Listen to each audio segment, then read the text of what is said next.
무식한 여편네가 그렇지. 아직도 세탁소나 하고 있을 줄이야. 당신이랑 이혼하길 정말 잘했어. 안녕하세요. 허름한 동네 세탁소 앞에서 빨래를 널고 있는 한 소박한 여인의 모습을 상상해 보십시오. 그녀의 얼굴에는 피곤한 기색이 역력했지만 꿋꿋함은 잃지 않았습니다. 그때 멀리서 전 남편이 경찰인 새 아내와 함께 나타났습니다. 그들은 빨랫대를 가리키며 비웃음을 터뜨렸고 무자비하게 그녀를 깎아내렸습니다. 여인의 마음은 산산조각 났지만 그저 고개를 숙인 채 침묵할 수밖에 없었습니다. 이 이야기가 시작되기 전 댓글에 어느 도시에서 시청하고 계신지 적어주시면 감사하겠습니다. 이 채널을 구독하시는 모든 분들의 일이 순조롭게 풀리고 재물이 넘치며 몸이 건강하고 하느님의 은총으로 세상의 모든 소원이 이루어지기를 바랍니다. 아멘. 이제 이야기를 시작하겠습니다. 구름이 잔뜩 낀 그 아침, 박민서는 자신의 일터이자 소박한 집이기도 한 건물 앞에 서 있었습니다. 햇살 세탁소라는 작은 간판이 걸린 곳이었습니다. 페인트는 빛이 바래기 시작했고 분홍색 간판은 비바람에 낡아 보였습니다. 하지만 민서에게 그곳은 생계의 원천이었습니다. 몇 년 전 겪었던 쓰라린 이혼 후 그녀가 살아남을 수 있는 유일한 길이었습니다. 세제에 너무 자주 닿아 거칠어진 그녀의 손이 세탁소 앞에 설치된 빨랫줄에 젖은 옷들을 거느라 분주했습니다. 아이들의 교복, 직장인의 와이셔츠, 심지어 고객의 속옷까지 그녀는 정성껏 널었습니다. 얼굴은 지쳐 보였지만 눈빛만은 평온했습니다. 이 일이 자랑스럽지 않다는 건 알았지만 적어도 정당한 일이었고 집에 계신 연로한 어머니를 부양할 수 있었습니다. 골목의 아침 공기는 눅눅했습니다. 세제 냄새가 젖은 흙냄새와 뒤섞였습니다. 큰 길에서 들려오는 오토바이 소리가 희미하게 들려왔습니다. 몇몇 이웃이 흘깃거리며 지나갔습니다. 가볍게 고개를 끄덕이는 이도 있었고 경멸이 섞인 동정의 눈빛으로 쳐다보는 이도 있었습니다. 민서는 애써 못 본 척했습니다. 이제는 익숙한 일이었습니다. 하지만 그날은 달랐습니다. 멀리서 요란한 웃음소리가 울려 퍼졌습니다. 점점 가까워졌습니다. 민서가 고개를 들자 그녀의 눈이 그대로 얼어붙었습니다. 골목 앞에 낯익은 얼굴의 몸집이 큰 남자가 경찰 제복을 입은 여자의 손을 잡고 위풍당당하게 걸어오고 있었습니다. 전 남편 강태식과 그의 새 아내 이유라였습니다. 태식은 빨랫대를 가리키며 배를 잡고 웃었습니다. 어이구, 유라씨, 저것 좀 봐. 그의 목소리는 커서 몇몇 이웃이 집에서 나왔습니다. 내 전처가 이제 길거리에서 남의 속옷이나 빨아 널고 있네. 유라는 비웃음을 지었습니다. 그녀의 눈은 민서의 머리부터 발끝까지 훑었습니다. 정말 안 됐네요, 태식 씨. 진작 이혼하길 잘했어요. 상상해봐요. 아직 저 여자랑 살았으면 우리도 힘들었을 거 아니에요. 이제 태식 씨는 성공한 사업가고 나는 경찰인데 저 여자는 젖은 빨래 더미 앞에서 저러고 있잖아요. 그 말을 들은 몇몇 사람도 따라 작게 웃었습니다. 다른 이들은 서로 속삭일 뿐이었습니다. 민서는 뻣뻣하게 서 있었습니다. 빨랫줄을 잡은 손이 떨렸습니다. 가슴에 큰 돌이 얹힌 듯 답답했습니다. 하지만 그녀는 참았습니다. 입술이 파르르 떨리며 대꾸하고 싶었지만 고개를 숙였습니다. 무자비하게 쏟아지는 조롱에 귀가 뜨거워도 침묵을 택했습니다. 어이, 저것 봐. 태식이 아직 물이 뚝뚝 떨어지는 속옷 하나를 가리켰습니다. 창피하지도 않나. 여자가 어떻게 저렇게까지 해서 밥을 벌어먹지? 세상에, 내가 예전에 당신 같은 여자랑 살았다는 걸 생각하면 계속 웃음이 나. 더 늦기 전에 정신 차려서 다행이지. 민서는 고개를 더욱 깊이 숙였습니다. 눈물이 떨어질 뻔했지만 황급히 눈을 깜빡였습니다. 마음속으로 기도했습니다. 하느님, 제게 힘을 주세요. 저들 앞에서 무너지지 않게 해주세요. 제가 망가지는 모습을 보고 저들이 만족하게 두지 마세요. 유라가 태식의 어깨를 치며 따라 웃었습니다. 가요, 태식 씨. 여기 오래 있을 필요 없잖아요. 그냥 저렇게 살라고 내버려둬요. 저런 사람들은 원래 비웃음거리가 되는 게 마땅해요. 그들은 가슴 아픈 웃음소리를 남기고 떠났습니다. 그 소리는 민서의 귓가에 계속 맴돌며 심장을 찌르는 듯 했습니다. 그녀는 빨랫대 앞에 망연자실 서 있었습니다. 시선은 허공을 향했습니다. 평소 성실함의 상징이었던 빨랫줄이 이제는 자존심을 매다는 교수대처럼 느껴졌습니다.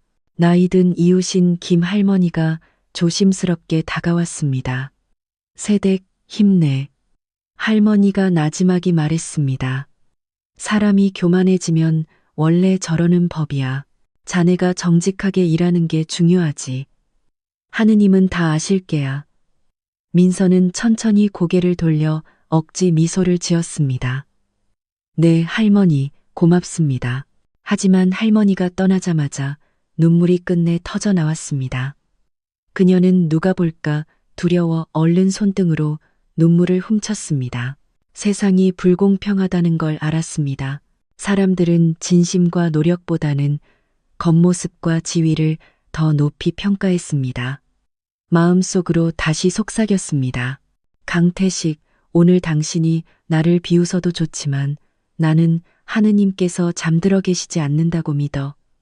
나는 계속 인내할 거야. 때가 되면 당신들이 상상도 못한 방식으로 진실이 밝혀질 테니까. 힘없는 걸음으로 민서는 다시 세탁소 안으로 들어갔습니다. 낡은 나무 문을 닫고 그 뒤에 기댔습니다. 작은 공간은 세제 향으로 가득했습니다. 세탁기 돌아가는 소리가 나지막이 울렸습니다. 민서는 플라스틱 의자에 앉아 멍하니 바닥을 바라봤습니다. 마음은 부서졌지만 포기하고 싶지는 않았습니다. 그녀에게 세탁소 일은 수치가 아니었습니다. 오히려 이곳에서 굳건함, 인내, 그리고 투쟁의 의미를 배웠습니다. 남들에게 무시당할지는 몰라도 다시 일어서려는 그녀의 의지가 얼마나 큰지는 오직 하느님만이 아실 것이었습니다. 밖은 점점 어두워졌습니다. 바람결에 태식의 웃음소리가 아직도 귓가에 맴도는 듯 했습니다. 하지만 민서는 마음을 다잡았습니다. 오늘이 굴욕으로 가득했을지라도 내일은 하느님께서 분명 아름다운 반전을 준비해 주실 것이라고 믿었습니다. 그리고 누가 알았을까요? 불과 3일 만에 태식과 유라의 그 웃음이 수치심으로 가득한 얼굴로 바뀔 것이라는 것을. 민서는 침실의 작은 거울 앞에 섰습니다. 긴 머리를 대충 묶었습니다. 얼굴은 창백해 보였습니다. 어젯밤 흘린 눈물 자국이 눈가에 남아 있었습니다. 세탁소 앞에서 울려 퍼지던 태식의 웃음소리를 떠올릴 때마다 가슴이 답답해졌습니다. 그 소리는 마치 가슴에 반복해서 밝히는 목과 같았습니다. 그녀는 심호흡하며 마음을 다잡으려 애썼습니다. 방구석 낡은 침대에는 어머니가 주무시고 계셨습니다. 숨소리가 거칠었습니다. 몸은 마르고 주름졌으며 밤이면 종종 길게 기침을 하셨습니다. 민서는 다가가 얇은 이불을 덮어드렸습니다. 엄마, 미안해. 그녀가 나지막이 속삭였습니다. 아직 엄마를 자랑스럽게 해드리지 못했어. 사람들이 나를 무시해. 한때 평생을 약속했던 태식 씨마저 나를 비웃고 있어. 목소리가 잠겼습니다.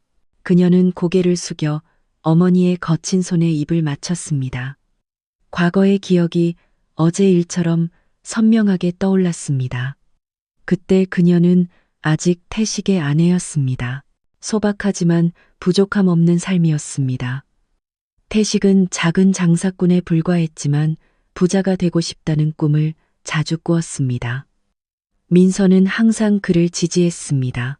시장에서 함께 작은 가게를 꾸리며 온 힘을 다해 도왔습니다. 하지만 태식의 사업이 망하고 빚더미에 앉아 그는 변했습니다. 태식은 모든 불행을 민서 탓으로 돌리며 화를 내기 시작했습니다. 그들의 집은 밤마다 싸움으로 얼룩졌습니다.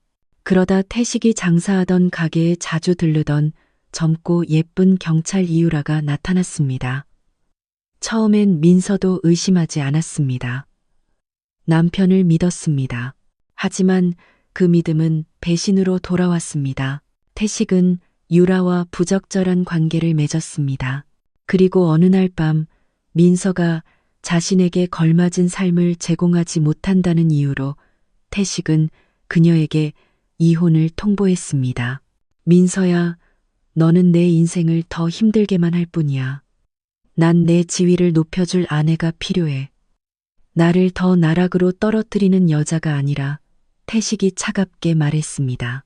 그날 밤 민서는 할 말을 잃었습니다. 몸이 떨렸습니다. 태식 씨, 어떻게 그렇게 쉽게 말해요? 우리 예전에 힘들 때나 좋을 때나 함께하기로 약속했잖아요. 태식은 고개를 저었고 얼굴은 싸늘했습니다. 그 약속은 이제 유효하지 않아. 난 새로운 삶이 필요해. 당신은 내 미래에 맞는 여자가 아니야. 그날 밤 이후 민서의 삶은 바뀌었습니다. 그녀는 옷 몇 가지가 든 가방만 들고 어머니를 모시고 떠났습니다. 세상이 무너지는 듯했습니다. 남편뿐만 아니라 자존심까지 잃었습니다. 이혼 소문은 빠르게 퍼졌습니다. 사람들은 마치 그녀가 가정을 지키지 못한 것처럼 민서를 비난했습니다. 그리고 몇 년이 지난 지금 그 상처가 다시 벌어졌습니다. 세탁소 앞에서 유라와 함께 만족스럽게 웃고 있는 태식을 보자 모든 쓰라린 기억이 되살아났습니다. 그 고통은 어제의 조롱 때문만이 아니라 헤집어진 오래된 상처 때문이었습니다. 그날 어머니를 돌본 후 민서는 세탁소 앞으로 걸어 나왔습니다. 세탁기는 천천히 돌아가며 웅웅거리는 소리를 냈습니다. 세제 냄새가 공기를 채웠습니다. 그녀는 다시 일을 하며 마음을 진정시키려 애썼고 고객의 옷을 하나하나 접었지만 생각은 계속 다른 곳으로 향했습니다. 왜 나는 항상 비난의 대상이 되어야 할까? 제가 뭘 잘못했나요, 하느님? 그녀가 나지막이 중얼거렸습니다. 갑자기 앞문이 열렸습니다. 아이를 아는 젊은 엄마가 들어왔습니다. 사장님, 제 옷 다 됐나요? 그녀가 상냥하게 물었습니다. 민서는 곧바로 일어서며 억지 미소를 지었습니다. 네, 손님, 여기 옷 깨끗하게 다 됐습니다. 확인해 보세요. 그녀는 잘 다려진 옷 한 무더기를 건넸습니다. 와, 정말 깨끗하네요. 사장님, 감사해요. 사장님 안 계셨으면 정말 힘들었을 거예요. 그 말에 민서의 마음이 조금 따뜻해졌습니다. 자신을 얕보는 사람도 많지만 자신의 노력을 인정해주는 사람도 있다는 사실을 깨달았습니다. 이 일은 비록 하찮게 여겨질지 몰라도 누군가에게는 그녀의 서비스가 큰 의미가 있었습니다. 손님이 떠난 후 민서는 다시 앉았습니다. 창밖의 빨랫줄을 바라봤습니다. 태식의 말이 다시 떠올랐습니다. 자신도 모르게 눈물이 흘렀습니다. 슬픔에 잠겨 있으면 삶이 더 힘들어질 것을 알았습니다. 하지만 과거에 의해 계속 희롱당하는 이 상처를 어떻게 지울 수 있을까요? 해가 뉘엿뉘엿질 무렵 상냥한 미소를 띤 중년 남성인 윤 사장님이 찾아왔습니다. 그는 정장을 자주 맡기는 단골 손님이었습니다. 하지만 그들의 관계는 단순한 고객과 서비스 제공자 이상이었습니다. 윤 사장님은 종종 민서에게 말을 걸고 어머니의 안부를 물으며 때로는 격려의 말을 건네곤 했습니다. 민서 씨, 그가 더러운 옷이든 가방을 내려놓으며 부드럽게 인사했습니다. 오늘 아침에 안 좋은 일이 있었다고 들었어요. 민서는 움찔하며 고개를 숙였습니다. 네, 사장님. 전 남편이 가끔 와서 막말을 하고 가요. 윤 사장님은 의자를 당겨 그녀 앞에 앉았습니다. 민서 씨가 강한 사람이란 건 알지만 다른 사람의 말에 마음이 무너지게 두지 말아요. 기억해요.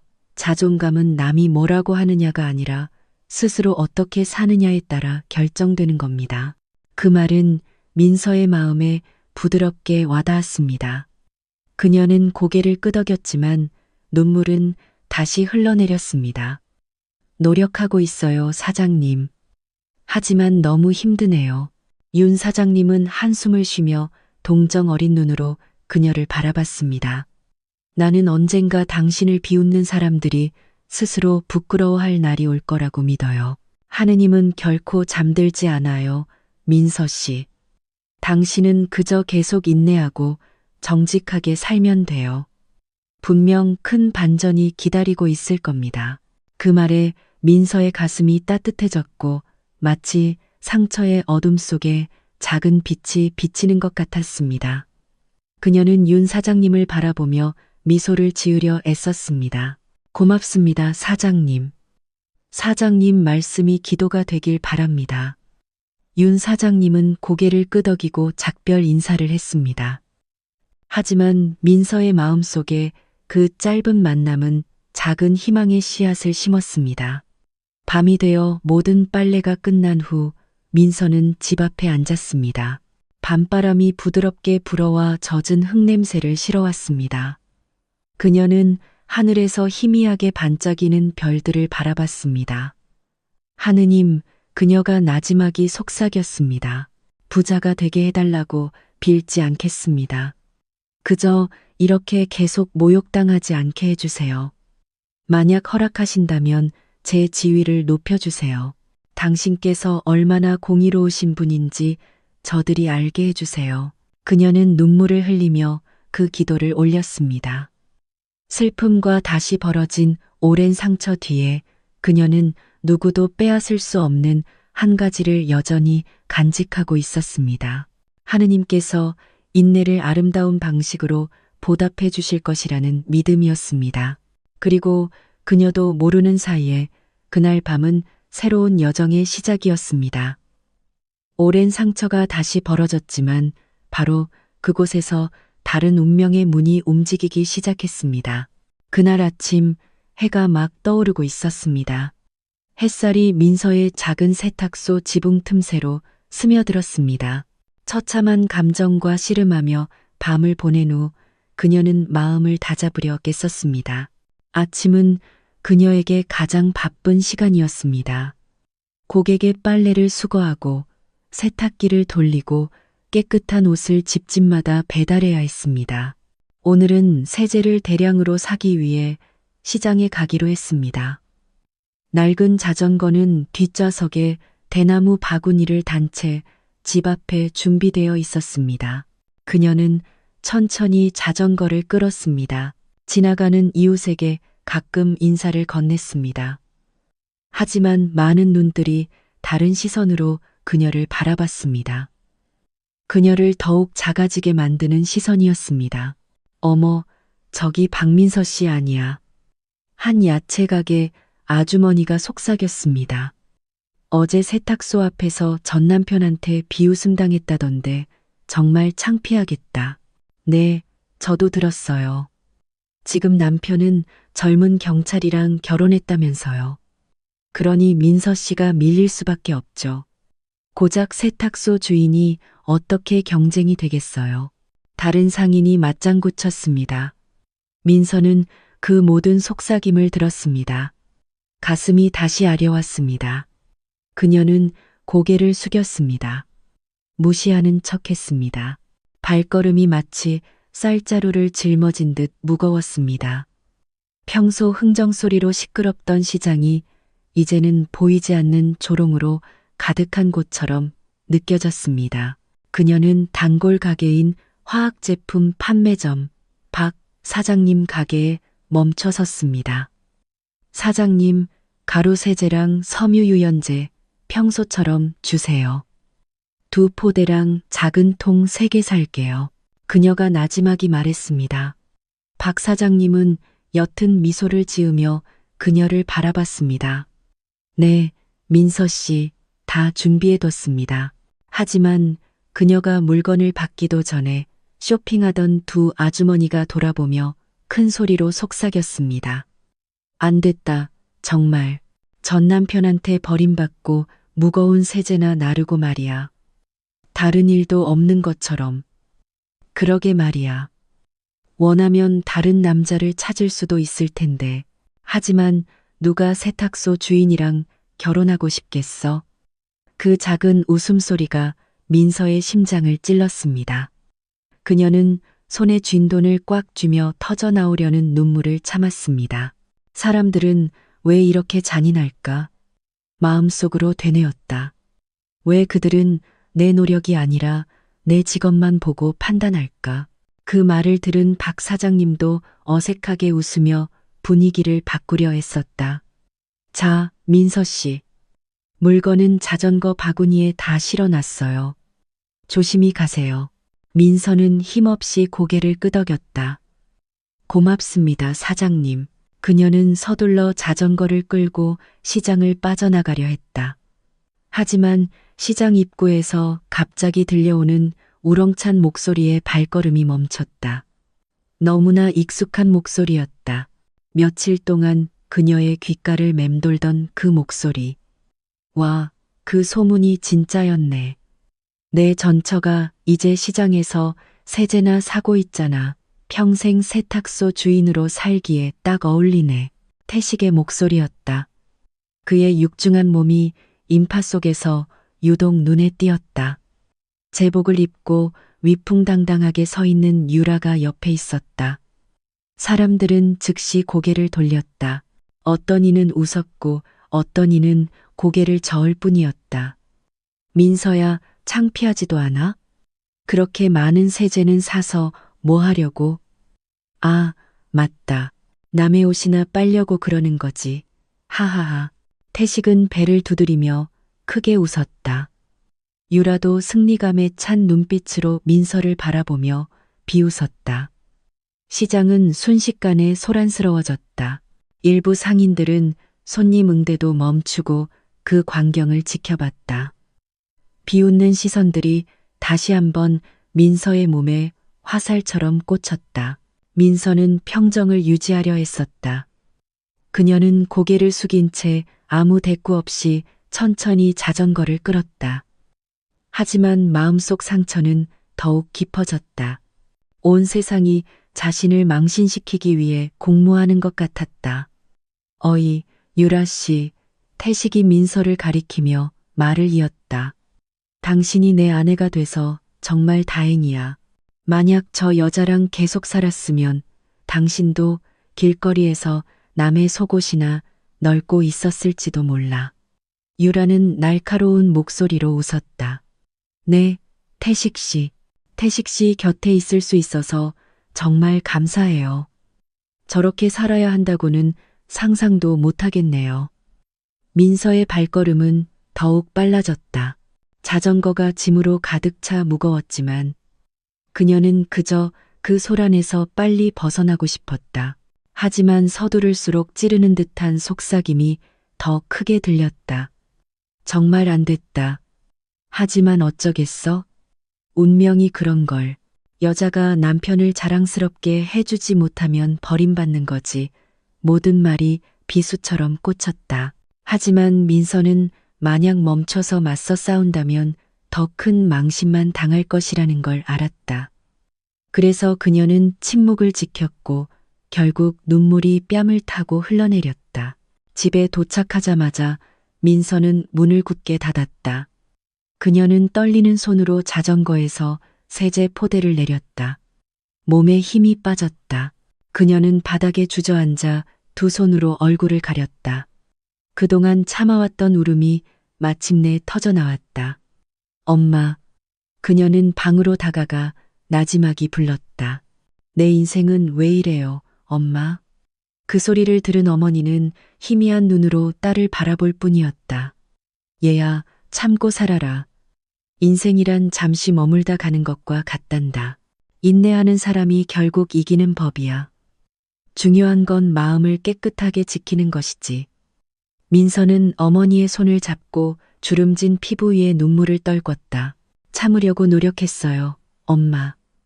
하지만 너무 아파요. 모두가 저를 얕봐요. 제가 그렇게 나쁜 사람인가요? 어머니는 천천히 고개를 저었다. 네가 잘못한 게 아니란다. 잘못한 건 네 노력을 이해하지 못하는 사람들이지. 믿어라, 하느님은 결코 가만히 계시지 않을 거야. 그 말에 민서의 가슴이 조금은 가벼워졌다.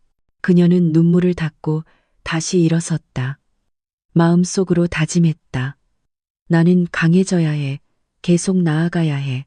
만약 지금 멈추면 저들은 모두 내가 무너지는 걸 보고 만족해 할 거야. 안 돼. 나는 질 수 없어. 그 후 며칠 동안 시장의 소문은 더욱 거세졌다. 민서의 이름은 자주 이야기의 소재가 되었다. 어떤 이는 그녀가 아내로서 실패했다고 말했고, 어떤 이는 모욕당해도 싸다고 했다. 하지만 감히 나서서 변호하지는 못해도 조용히 동정하는 사람도 있었다. 그녀가 시장에 갈 때마다 비웃는 시선이 다시 꽂혔다. 마음속 상처를 모른 채 겉모습만으로 판단하는 사람들의 시선이었다. 하지만 민서는 계속 걷기를 선택했다. 맞서는 유일한 방법은 계속 버티고 계속 일하며 모욕이 자신의 발걸음을 멈추게 하지 않는 것이라는 걸 깨달았다. 그리고 그 모든 비웃음 뒤에서 아무도 모르게 운명의 수레바퀴가 돌고 있었다. 곧 삶이 다른 얼굴을 보여줄 것이라는 사실을. 민서는 오늘 비록 천대받을지 모르지만 하느님은 그녀를 위해 큰 무대를 준비하고 계셨다. 훗날 강태식과 이유라가 수치심에 고개를 숙이게 될 무대를. 그날 밤은 비가 세차게 내렸다. 빗방울이 민서의 집 양철 지붕을 때리며 작은 공간을 가득 채우는 시끄러운 소리를 냈다. 천장에는 희미한 노란색 전구가 매달려 있었다. 가끔 새는 지붕 틈으로 들어온 바람에 흔들렸다. 세탁소는 이미 조용했다. 앞문은 잠겨 있었다. 공기 중에는 세제와 다리미의 뜨거운 향기만이 남아 있었다. 좁은 방에서 어머니가 심하게 기침을 했다. 얇은 천으로 덮여 있었지만 늙은 몸은 떨고 있었다. 얼굴은 창백했고 눈은 흐릿했으며 숨은 가빴다. 민서는 어머니 옆에 앉아 부드럽게 다리를 주무르며 이마에 맺힌 식은땀을 닦아주었다. 엄마, 억지로 말하지 마세요. 민서가 나지막이 말했다. 그냥 쉬세요. 하지만 어머니는 기어코 말을 하려 했었다. 목소리는 쉬어 있었다. 민서야, 절대로 희망을 잃으면 안 된다. 인생이 원래 힘든 것이지만 하느님은 인내하는 사람을 결코 버리지 않으신다. 그 말에 민서의 눈물이 떨어졌다. 그녀는 어머니의 손을 꼭 잡았다. 힘들어요, 엄마. 매일 모욕당하고 비웃음 당해요.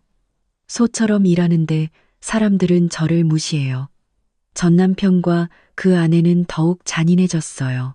어머니는 천천히 고개를 돌려 희미하지만 애정 가득한 눈으로 딸을 바라보았다. 얘야, 내 마음이 아픈 거 안다.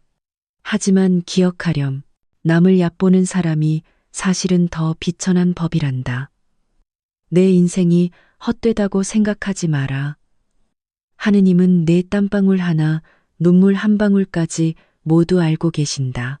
그 말은 추운 밤의 따뜻한 포옹과 같았다. 민서는 눈을 감았다. 더욱 거세지는 울음을 참았다. 강해지고 싶었지만 아픈 어머니를 보니 마음이 더욱 무너져 내렸다. 다음 날 아침 비는 그쳤고 앞마당에는 진흙이 남아 있었다. 민서는 어머니를 위해 부드러운 죽을 준비하려고 일찍 일어났다. 작은 가스레인지를 켜자 마늘과 닭 육수 냄새가 방 안에 퍼졌다. 한편 어머니는 여전히 힘없이 누워 계셨다. 가끔 기침을 했다. 그녀가 죽을 떠먹여주자 어머니는 미소를 지으려 애썼다. 정말 맛있다, 얘야. 내 음식 솜씨는 아무도 못 따라올 거야. 민서는 역게 미소 지었다. 엄마가 건강해지시면 저는 그걸로 족해요. 남들에게 모욕당하는 건 중요하지 않아요. 엄마가 행복한 게 중요하죠. 어머니는 고개를 저었다. 너도 행복해야지, 민서야. 나는 이제 늙어서 시간이 얼마 남지 않았어. 내가 눈 감기 전에 네가 평온하게 살고 사람들에게 존중받는 걸 보고 싶구나. 그 말에 민서의 가슴이 먹먹해졌다. 그녀는 울음을 참고 억지 미소를 지으며 어머니를 꼭 껴안았다. 꼭 그렇게 될 거예요, 엄마. 하느님께서 길을 보여주실 때까지 노력할게요. 그날 오후 어머니가 잠든 후 민서는 세탁소에서 일을 계속했다. 세탁기는 돌아가고 빨랫줄은 젖은 옷으로 가득 찼다. 하지만 그녀의 생각은 온통 어머니의 상태에 쏠려 있었다. 세탁소 수입으로는 병원비를 감당할 수 없었다. 지금까지 그녀는 약국에서 파는 약과 전통적인 한약만 살 수 있었다. 어머니를 병원에 모시고 가면 비용이 엄청날 것을 알았다. 하지만 그 돈을 어디서 구할 수 있을까? 저축은 생활비로 거의 다 써버렸다. 전기세를 내는 것조차 종종 늦었다. 절망에 빠져 있을 때 세탁소 문을 두드리는 소리가 났다. 한 남자가 더러운 옷이 든 큰 비닐봉지를 들고 들어왔다. 단골 손님인 윤 사장님이었다. 안녕하세요, 민서 씨. 윤 사장님이 상냥하게 인사했다. 안녕하세요, 사장님. 들어오세요. 옷은 이쪽에 두세요. 윤 사장님은 봉지를 내려놓고 민서의 창백한 얼굴을 바라봤다. 어디 아파요, 민서 씨? 민서는 황급히 고개를 저었다. 아니에요, 사장님. 건강해요. 그냥 생각이 좀 많아서요. 윤 사장님은 플라스틱 의자에 앉았다. 어머니께서 아프시다고 들었어요. 도움이 필요하면 주저하지 말고 말해요. 민서 씨가 강한 사람이란 건 알지만 가끔은 도움을 요청해도 괜찮아요. 민서의 눈물이 다시 터질 뻔했다. 그녀는 고개를 숙였다. 목소리가 잠겼다. 사장님, 죄송해서요. 저는 그저 세탁소 주인일 뿐이에요. 사장님께서 저를 도와주셔도 보답할 게 아무것도 없어요. 윤 사장님은 미소를 지었다. 민서 씨, 그렇게 생각하지 말아요. 선행은 항상 돈으로 보답받아야 하는 게 아니에요. 때로는 진심만으로도 충분해요. 나는 당신이 정직한 사람이라고 믿어요. 필요한 게 있으면 말해요. 그 말에 민서의 가슴이 조금은 가벼워졌다. 마음은 여전히 무거웠지만 그녀는 힘없이 고개를 끄덕였다. 그날 밤 어머니의 상태는 더욱 악화되었다. 기침은 멎지 않았고 숨이 가빴다. 민서는 당황했다. 그녀는 어머니 옆에 앉아 손을 꼭 잡았다. 엄마, 병원에 가요. 엄마가 이렇게 힘들어하는 걸 못 보겠어요. 어머니는 힘없이 고개를 저었다. 괜찮다. 병원비가 비싸잖니. 나는 그저 너에게 부탁할 게 있다. 쉽게 포기하지 마라. 민서의 눈물이 걷잡을 수 없이 흘러내렸다. 엄마, 그런 말 하지 마세요. 저는 엄마 없이는 살 수 없어요. 그녀의 울음소리가 작은 방을 가득 채웠다. 밖에서는 다시 비가 내리기 시작했다. 마치 하늘도 그들의 슬픔을 함께하는 듯했다. 다음 날 어머니가 아프다는 소식은 이웃들에게 전해졌다. 병문안을 오는 사람도 있었지만 일부는 그저 구경하러 와서 뒤에서 다른 이야기를 했다. 안 됐다. 어머니가 위독하시다는데. 하지만 뭘 할 수 있겠어.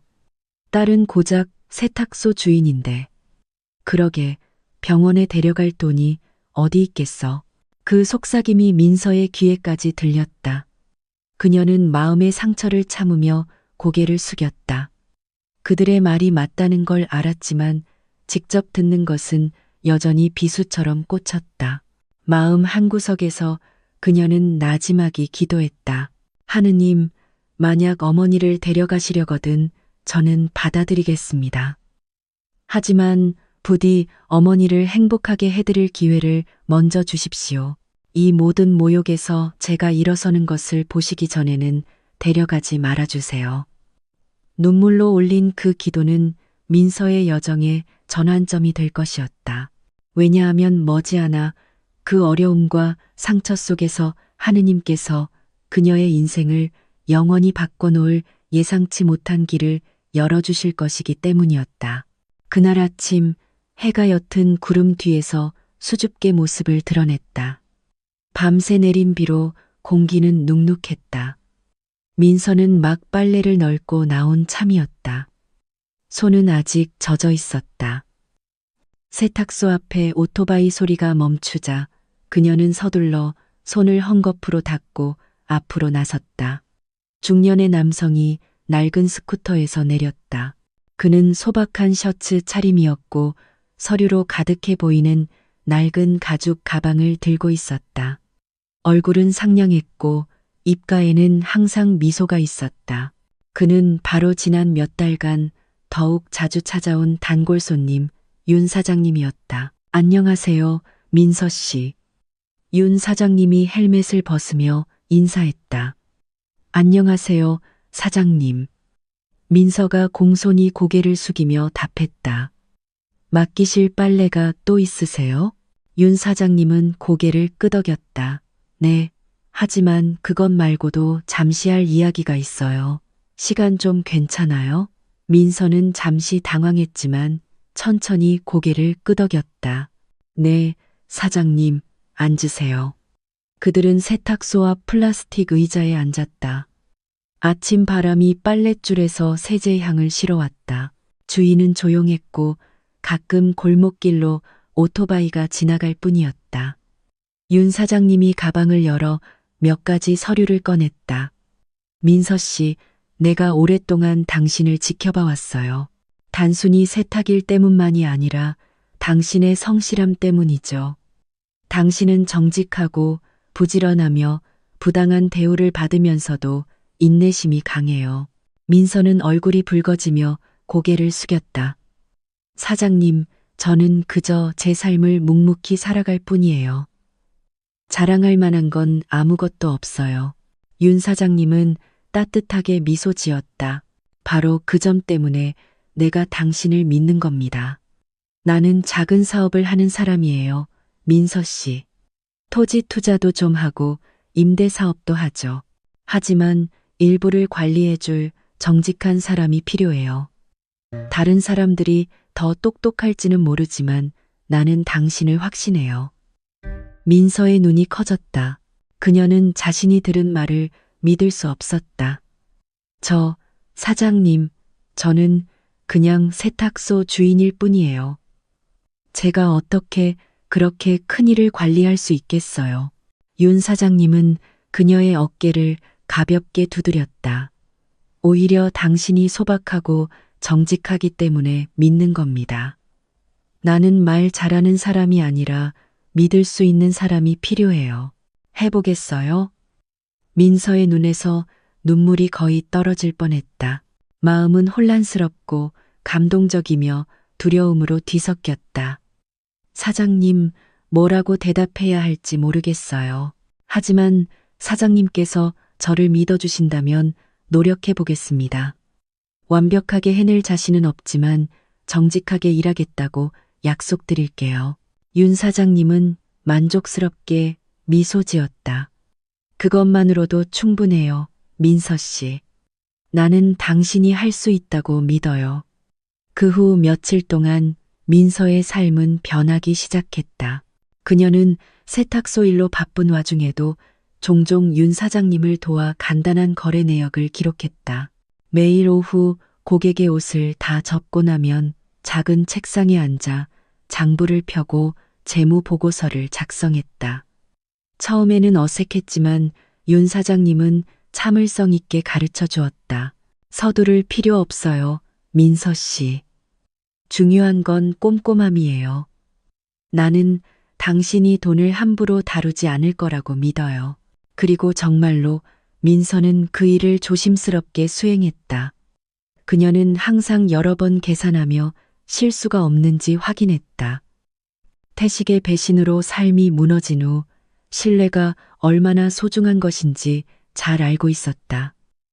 점차 윤 사장님의 신뢰는 더욱 커졌다.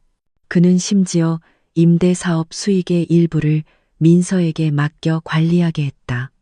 그 결과 민서의 정직함 덕분에 사업은 더욱 번창했다. 하지만 그 작은 변화 뒤에도 외부의 모욕은 쉽게 사라지지 않았다. 소문은 계속 돌았다. 많은 사람들은 민서가 큰 신뢰를 얻기 시작했다는 사실을 몰랐다.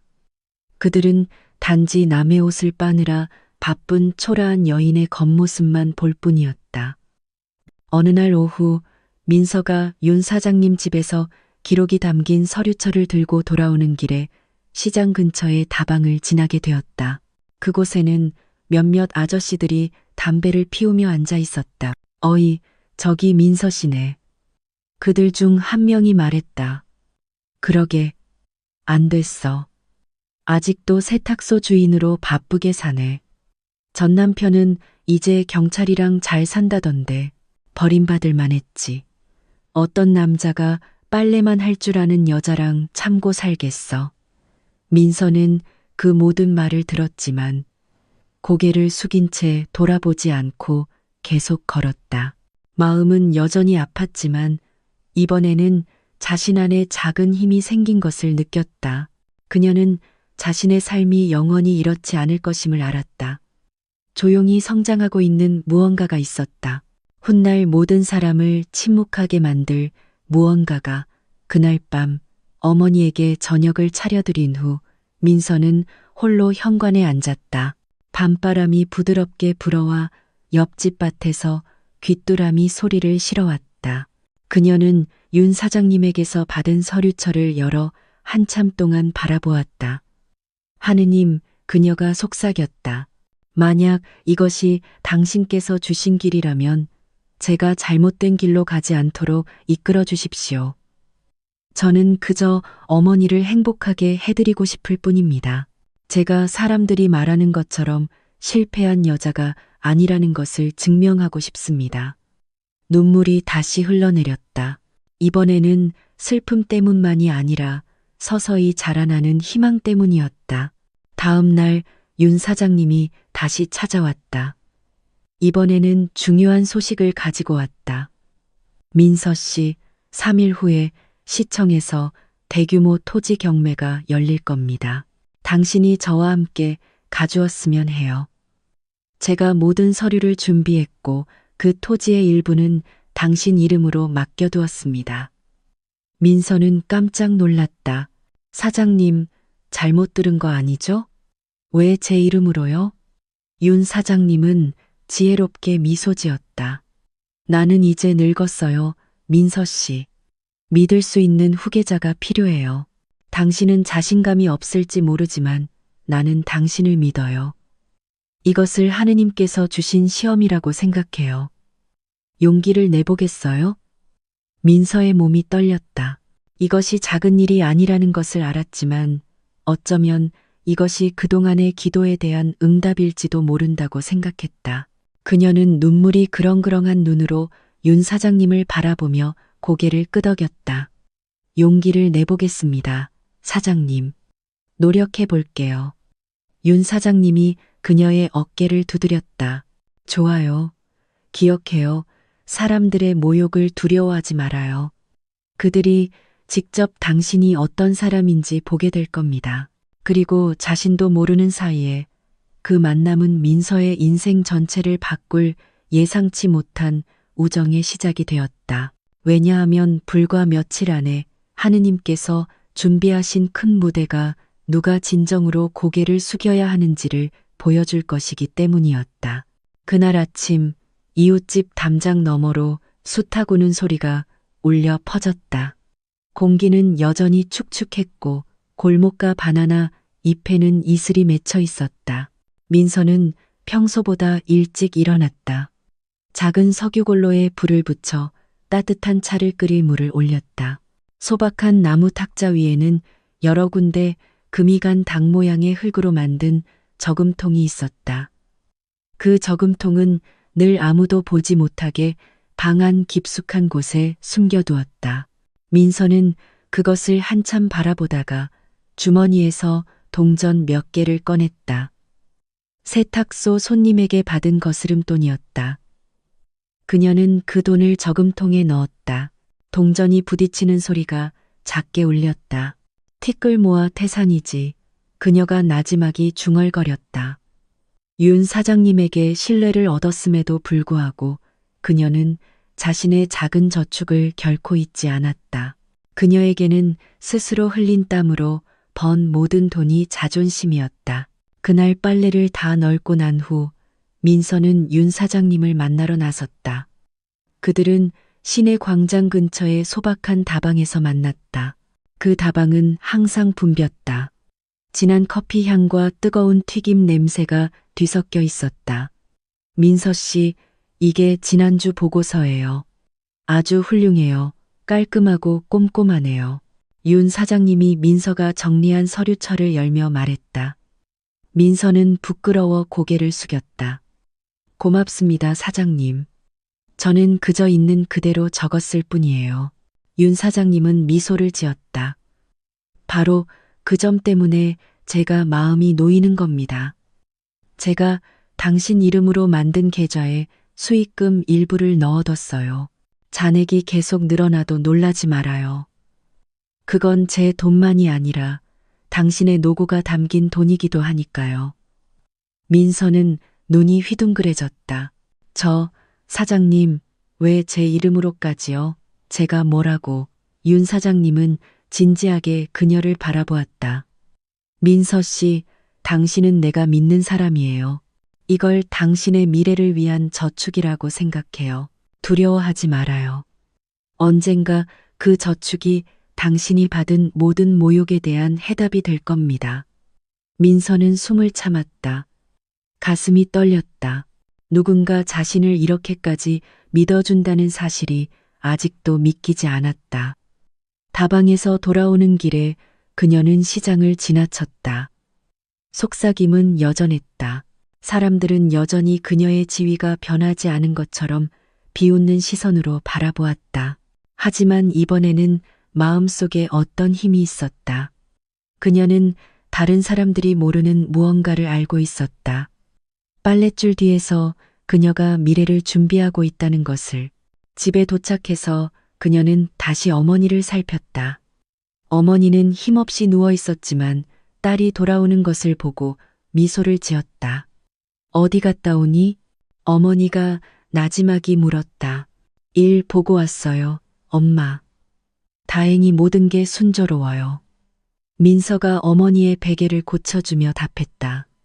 그날 밤 그녀는 책상 앞에 홀로 앉았다. 그녀는 윤 사장님에게서 받은 것이 아닌 자신의 낡은 줄 노트에 개인적인 기록을 채워 넣었다. 그곳에는 세탁소의 모든 수입과 지출, 심지어 닭 저금통에 모은 동전까지 적혀 있었다. 페이지는 숫자들로 가득했다. 하지만 아래쪽에는 항상 같은 문장을 적어두었다. 지금은 하찮게 여겨져도 괜찮아. 중요한 건 훔치지 않고 속이지 않는 거야. 하느님은 모든 노력을 알고 계셔.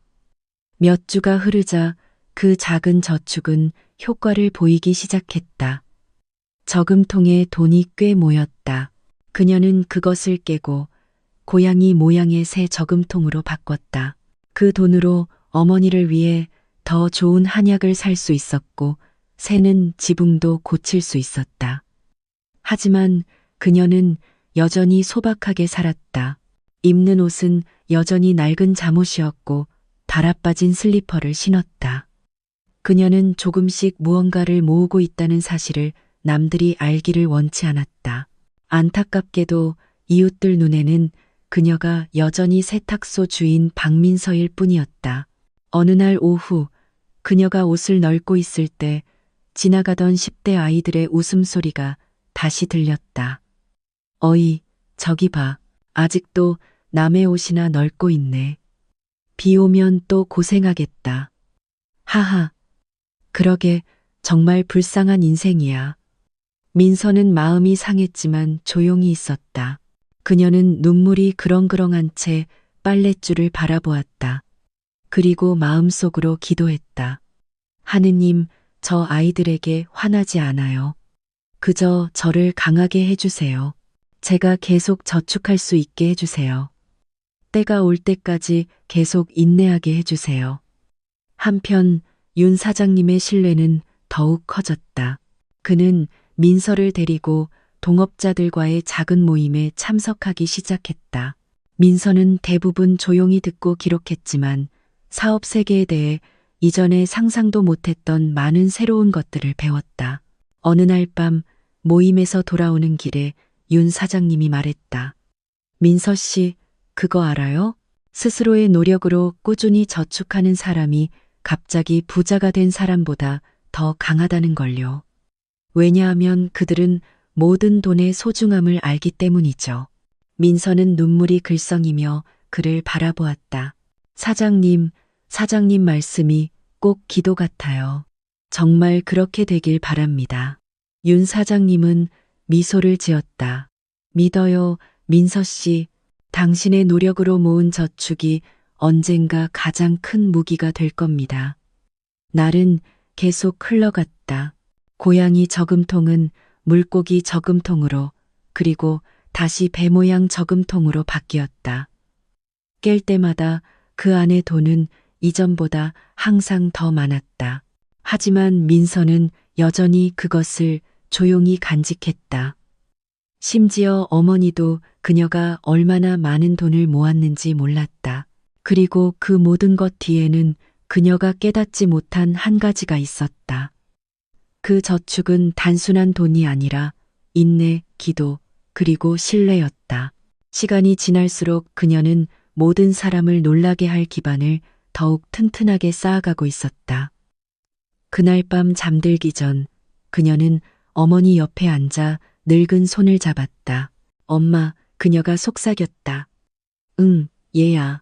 만약 언젠가 제가 엄마를 행복하게 해드릴 수 있다면 딱 한 가지만 부탁할게요. 저를 위해 계속 기도해 주세요. 절대 멈추지 마세요. 어머니는 힘없이 미소 지었다. 나는 항상 기도한단다, 민서야. 기도할 때마다, 눈물이 날 때마다 내 이름을 부른단다. 믿어라, 하느님은 너에게 가장 좋은 것을 주실 게다. 그날 밤 민서의 눈물이 다시 흘러내렸다.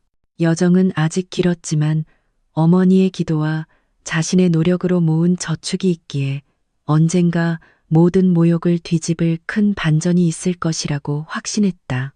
그리고 그 시간은 곧 다가오고 있었다. 그날 아침 햇살은 꽤 따가웠다. 햇살 세탁소 앞 빨랫줄이 바람에 부드럽게 흔들렸다. 민서는 나무 탁자에서 고객의 옷을 접느라 바빴다. 그때 갑자기 골목 앞에서 속삭이는 소리가 들렸다. 지나가던 두 젊은 엄마가 잠시 멈춰 세탁소 쪽을 돌아보더니 입을 가리고 속삭였다. 저 사람이 어제 시장에서 전 남편한테 비웃음 당했다는 그 여자야. 안 됐다, 정말. 그러게. 하지만 어쩌겠어. 운명이 그런 걸. 버림받고 이제는 고작 세탁소 주인으로 살잖아. 그들의 목소리는 작았지만 민서의 귀는 그것을 똑똑히 들었다. 가슴이 답답했지만 그녀는 못 들은 척했다. 손은 약간 떨렸지만 계속 옷을 접었다. 얼마 후 사거리 근처 다방에서 늘 시간을 보내던 한 아저씨가 빨래를 맡기러 왔다. 그는 옷을 바로 건네는 대신 한마디 덧붙였다. 민서 씨, 힘내요. 인생이란 게 오르막이 있으면 내리막도 있는 법이니까. 하지만 솔직히 말해서 사람들이 당신 얘기를 많이 하더라고. 민서는 아픔을 참으며 고개를 돌렸다. 무슨 얘기를요, 아저씨? 그게 시장에서 전 남편한테 비웃음 당했다는 얘기 말이야. 그 소문이 엄청 빨리 퍼졌어. 동네 사람들 다 알더라고. 민서는 고개를 숙였다. 얼굴이 화끈거리는 것을 느꼈다. 알려주셔서 고맙습니다. 아저씨, 그녀가 짧게 말했다. 그 아저씨가 떠난 후 그녀는 플라스틱 의자에 힘없이 주저앉았다. 어제 시장에서 받은 모욕은 거기서 끝나지 않았다. 이제 그녀는 다방에서, 시장에서, 심지어 작은 골목에서도 사람들의 입방아에 오르내리는 신세가 되었다. 그날 오후 그녀는 식용유를 사러 가게에 갔다. 그곳에서 줄을 서 있던 몇몇 아주머니들이 그녀를 쳐다보며 속삭였다. 저 사람이 박민서야. 남편이 가난하다고 버렸다던데. 응. 지금 남편은 경찰이랑 결혼했대. 대단하다. 사람 운명은 정말 다르네. 안 됐긴 하지만 남의 옷이나 빨 줄 아는 사람이면 버림받을 만도 하지. 민서는 그저 고개를 숙이고 서둘러 계산을 마친 뒤 돌아보지 않고 떠났다. 하지만 집으로 오는 내내 눈물이 흘러내렸다. 집에 도착하자마자 그녀는 방으로 들어가 문을 닫고 서럽게 울었다. 옆에서 어머니가 그녀를 달래려 애썼다. 얘야, 그만 울어라. 사람들은 네 진짜 삶을 모르고 함부로 말하는 거란다. 중요한 건 네가 도둑질하지 않고 속이지 않는다는 사실이야. 민서는 흐느끼며 고개를 끄덕였다. 하지만 아파요, 엄마. 모든 사람이 저를 얕보는 것 같아요. 집 밖에 나가기가 부끄러워요. 시장에 가기도 부끄러워요. 모두가 저를 비웃는 것 같아요. 어머니는 딸의 손을 잡았다. 참아라. 남을 모욕하는 사람들은 하느님께서 언제든 상황을 뒤바꿀 수 있다는 걸 모른단다. 지금 인내하는 사람이 나중에는 최후에 웃게 될 거야. 그 말은 민서의 마음을 조금은 진정시켰다. 그녀는 눈물을 닦고 마음을 다잡으려 했었다. 하지만 모욕은 계속 퍼져나갔다. 어느 날 오후 그녀가 고객의 집에 빨래를 배달하러 가는데 길가에 모여있던 젊은이 몇 명이 휘파람을 불며 농담을 던졌다. 어이, 세탁소 아줌마 지나간다. 우리 옷도 빨아줄래요? 하하, 설마 우리 빨래도 집 앞에 널어놓는 거 아니야? 그들의 웃음소리가 터져나왔다.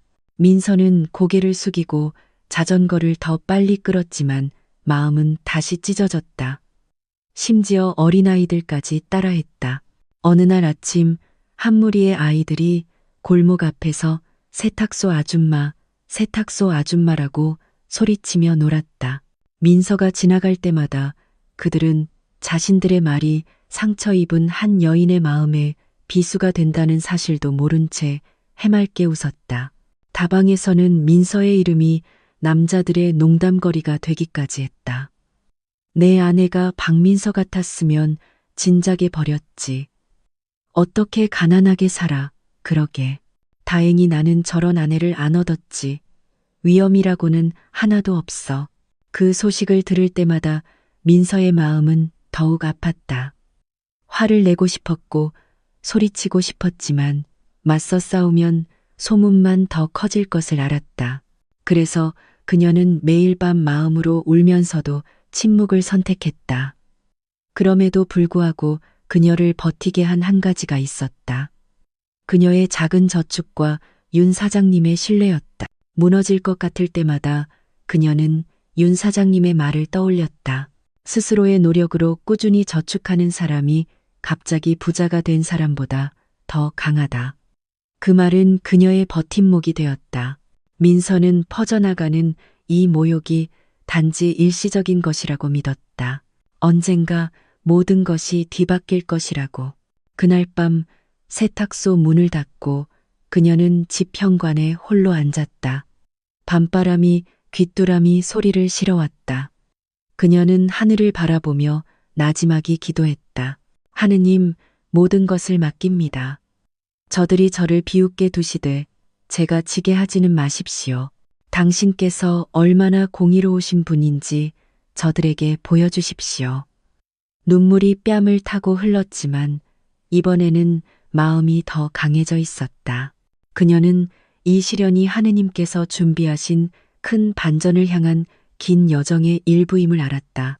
그리고 자신도 모르는 사이에 모욕이 퍼져나갈수록 그녀가 모든 사람 앞에서 당당히 서서 모든 비웃음을 수치심으로 바꿀 시간은 점점 더 가까워지고 있었다. 그날 아침 해는 밝게 빛났고 하늘은 구름 한 점 없이 파랬다. 공기는 따뜻했고 나무에서는 새들이 지저귀었다. 밖에서 보기에는 너무나 아름다운 날이었다.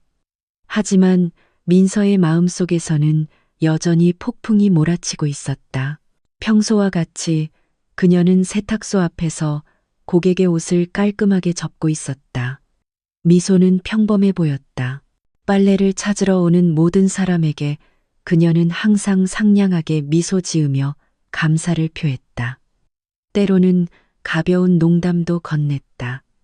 와, 민서 씨, 제 빨래에서 정말 좋은 향기가 나네요. 입기 정말 좋겠어요. 한 고객이 말했다. 민서는 미소 지었다. 다행이네요, 손님. 편안하게 입으시길 바라요. 밖에서 보면 그녀는 꿋꿋한 여인처럼 보였다. 그 미소 뒤에 거의 매일 밤 베개를 적시는 눈물이 있다는 것을 아무도 몰랐다. 세탁소 문을 닫을 때마다 그녀의 표정은 변했다. 미소는 사라지고 피곤함과 슬픔이 깃든 눈빛으로 바뀌었다. 그녀는 방으로 걸어가 힘없이 누워 계신 어머니를 발견했다. 어머니는 자주 기침을 하셨고 몸은 점점 더 말라가고 있었다. 엄마, 먼저 식사하세요. 민서가 부드러운 죽을 떠먹이며 말했다. 어머니는 옅게 미소 지었다. 고맙다. 너는 정말 지칠 줄 모르는 딸이구나. 민서는 마음속으로 울면서도 억지로 미소 지었다. 어머니를 큰 병원에 모시고 가서 최고의 치료를 받게 해드릴 충분한 돈이 있었으면 했다. 하지만 그녀가 할 수 있는 것은 약국의 약과 진심 어린 기도뿐이었다. 어머니가 길게 기침을 할 때마다 민서는 창밖으로 고개를 돌려 눈물이 보이지 않도록 참았다. 어머니가 자신이 몰래 운다는 사실을 알게 하고 싶지 않았다. 어느 날 오후 집 앞에서 옷을 널고 있을 때 그녀는 다시 이웃의 속삭임을 들었다. 저기 봐, 박민서야. 힘들게 살면서도 웃고 다니네. 그러게 남편한테 버림받은 게 자랑스럽게 해주지 못해서라던데. 그런데도 아직 웃을 용기가 있네. 대단한 척하는 것도 재주야. 민서는 못 들은 척했다. 그녀는 지나가는 어린아이들에게 인사를 건네며 계속 미소 지었다. 조심해서 가렴, 얘들아. 하지만 아이들이 떠나자마자 눈물이 다시 뺨을 타고 흘러내렸다. 어느 날 윤 사장님이 서류를 들고 찾아왔다. 민서 씨, 이게 마지막 보고서예요. 아주 훌륭하네요. 당신의 꼼꼼함에 기쁩니다. 민서는 옅게 미소 지었다. 고맙습니다, 사장님. 저는 그저 최선을 다했을 뿐이에요. 윤 사장님은 그녀를 깊이 바라보았다. 민서 씨, 당신은 항상 웃고 있네요. 하지만 그 미소 뒤에 무언가 숨기고 있다는 걸 알아요. 저한테는 털어놔도 괜찮아요. 민서의 눈에 눈물이 글썽였다. 그녀는 천천히 고개를 저었다. 폐를 끼치고 싶지 않아요, 사장님. 저는 그저 일하고 싶을 뿐이에요. 제가 느끼는 건 저 혼자 간직할게요. 윤 사장님은 한숨을 쉬었다. 알겠습니다. 하지만 기억해요, 민서 씨. 당신은 혼자가 아니에요. 필요한 게 있으면 제가 여기 있어요. 민서는 고개를 숙였다. 눈물이 떨어졌다. 그녀는 서둘러 눈물을 닦고 다시 미소 지었다. 고맙습니다, 사장님. 저는 괜찮아요. 하지만 마음속으로는 비명을 지르고 있었다. 퍼져나가는 모욕, 점점 약해지는 어머니, 계속해서 자신을 갉아먹는 외로움에 대한 모든 고통을 쏟아내고 싶었지만 그녀는 침묵을 선택하고 혼자 간직했다. 그날 밤 모든 빨래가 끝난 후 민서는 현관에 홀로 앉았다. 둥근 달이 하늘에 걸려 있었고 그 빛이 작은 마당을 비추었다. 그녀는 하늘을 바라보며 나지막이 속삭였다. 하느님, 매일 저는 웃지만 제 마음이 울고 있다는 것을 당신은 아십니다. 다른 사람들이 제 약점을 보기를 원치 않습니다. 저는 그저 어머니 앞에서, 이웃들 앞에서 강하게 보이고 싶을 뿐입니다. 비록 제가 연약할지라도 하느님, 제게 힘을 주세요. 그날 밤 멀리서 들려오는 귀뚜라미 소리를 벗삼아 그녀의 울음이 다시 터져 나왔다. 하지만 다음 날 아침 그녀는 다시 일어나 머리를 묶고 낡은 잠옷을 입고 아무 일도 없었다는 듯 고객에게 미소를 지었다. 미소 뒤에 그 눈물이 그녀의 마음을 살아있게 했다. 그녀는 언젠가 자신의 미소가 더 이상 상처를 가릴 필요가 없는 날이 올 것임을 알았다. 언젠가 그 미소는 승리의 증표가 될 것이라고. 하지만 그날에 이르기까지 그녀는 아직 많은 상처를 삼켜야 했다.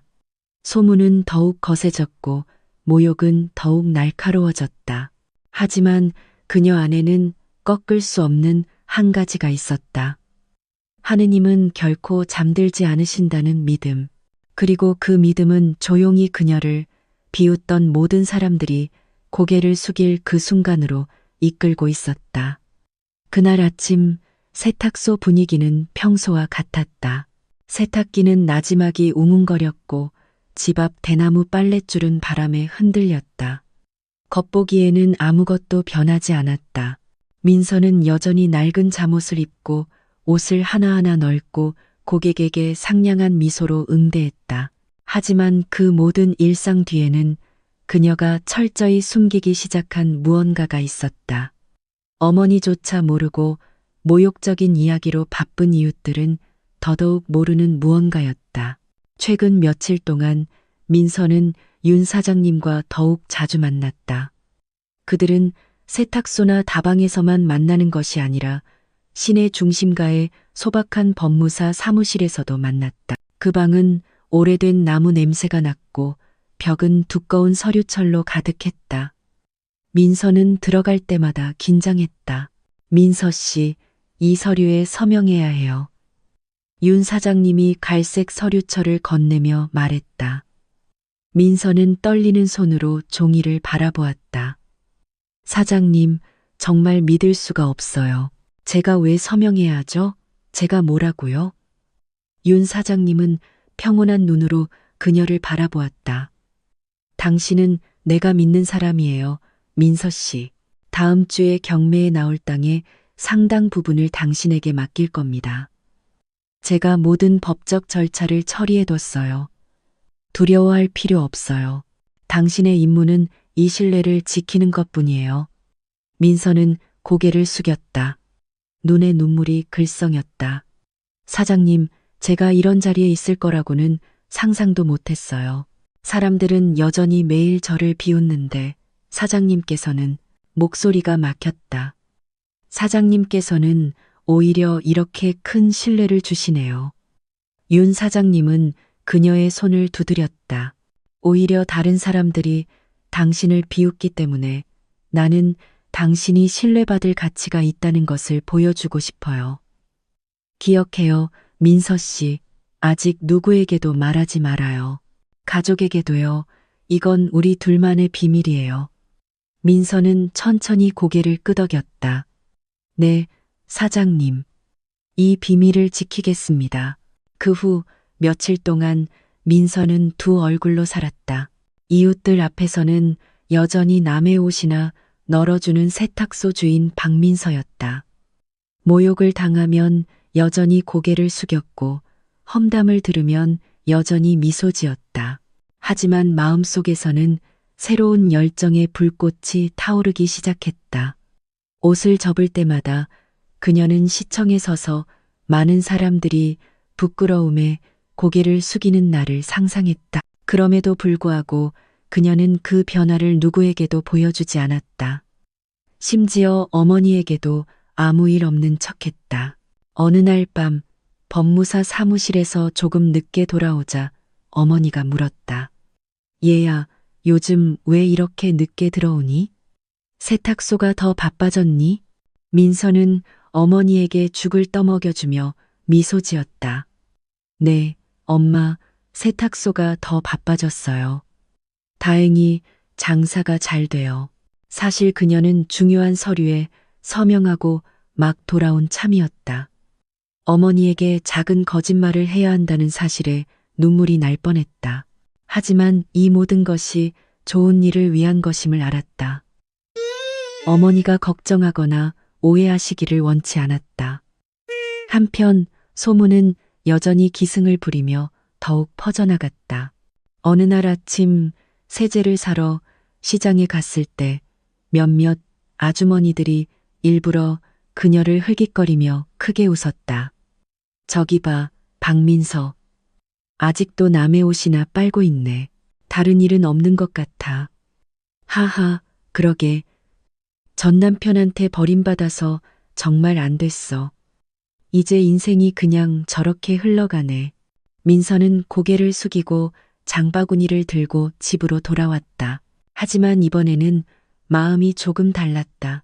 여전히 상처받았지만 옅게 미소 짓게 하는 따뜻함이 있었다.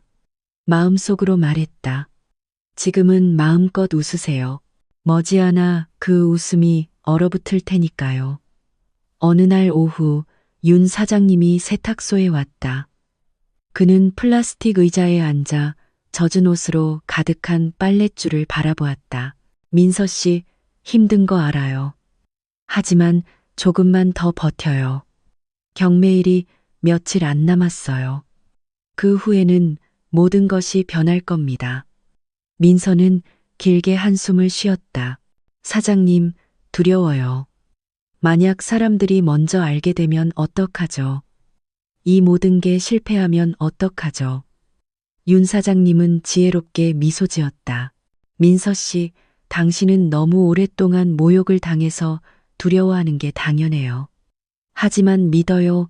모든 서류는 이미 합법적이에요. 당신은 그저 참석하기만 하면 돼요. 세상이 당신이 어떤 사람인지 보게 해주세요. 눈물이 민서의 뺨을 타고 흘렀다. 그녀는 윤 사장님의 손을 꼭 잡았다. 고맙습니다, 사장님. 하느님께서 사장님의 선행에 보답하시길 바랍니다. 그날 밤 잠들기 전 그녀는 이제 가득 찬 자신의 작은 저금통을 바라보았다. 그녀는 모든 동전을 인내심 있게 모으고 세탁소 수입의 모든 돈을 아꼈던 것을 기억했다. 그녀는 혼자 미소 지었다. 하느님, 그녀가 속삭였다. 이 작은 저금통이 저를 여기까지 이끌어줄 줄 누가 알았겠어요. 제 모든 걸음에 당신의 뜻이 함께하기를 바랍니다. 날은 빠르게 지나갔다. 민서는 평소처럼 일하고 모욕당하고 험담을 들었다. 하지만 그 모든 것 뒤에는 아무도 모르는 무언가를 준비하고 있었다.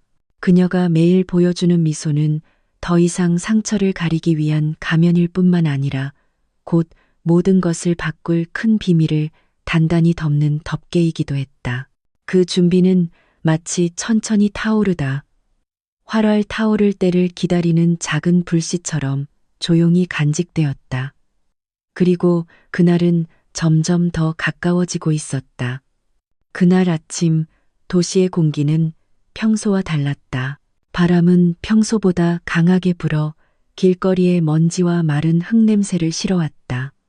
큰 길에서는 시내버스 경적 소리가 요란했고 노점상들의 외침이 뒤섞여 있었다. 광장 근처 다방에서 아침 남자들의 대화는 오직 한 가지에 집중되어 있었다. 시청에서 곧 열릴 대규모 토지 경매였다. 경매에 나올 땅이 엄청 넓다던데 위치도 아주 좋고. 한 아저씨가 블랙커피를 마시며 말했다. 네, 저도 들었어요. 큰 사업가들도 많이 참여한다던데요. 분명 경쟁이 치열할 거예요. 다른 사람이 맞장구 쳤다. 와, 그 땅을 가질 수만 있다면 갑자기 부자가 되는 거지. 그 대화가 민서의 귀에도 들렸다.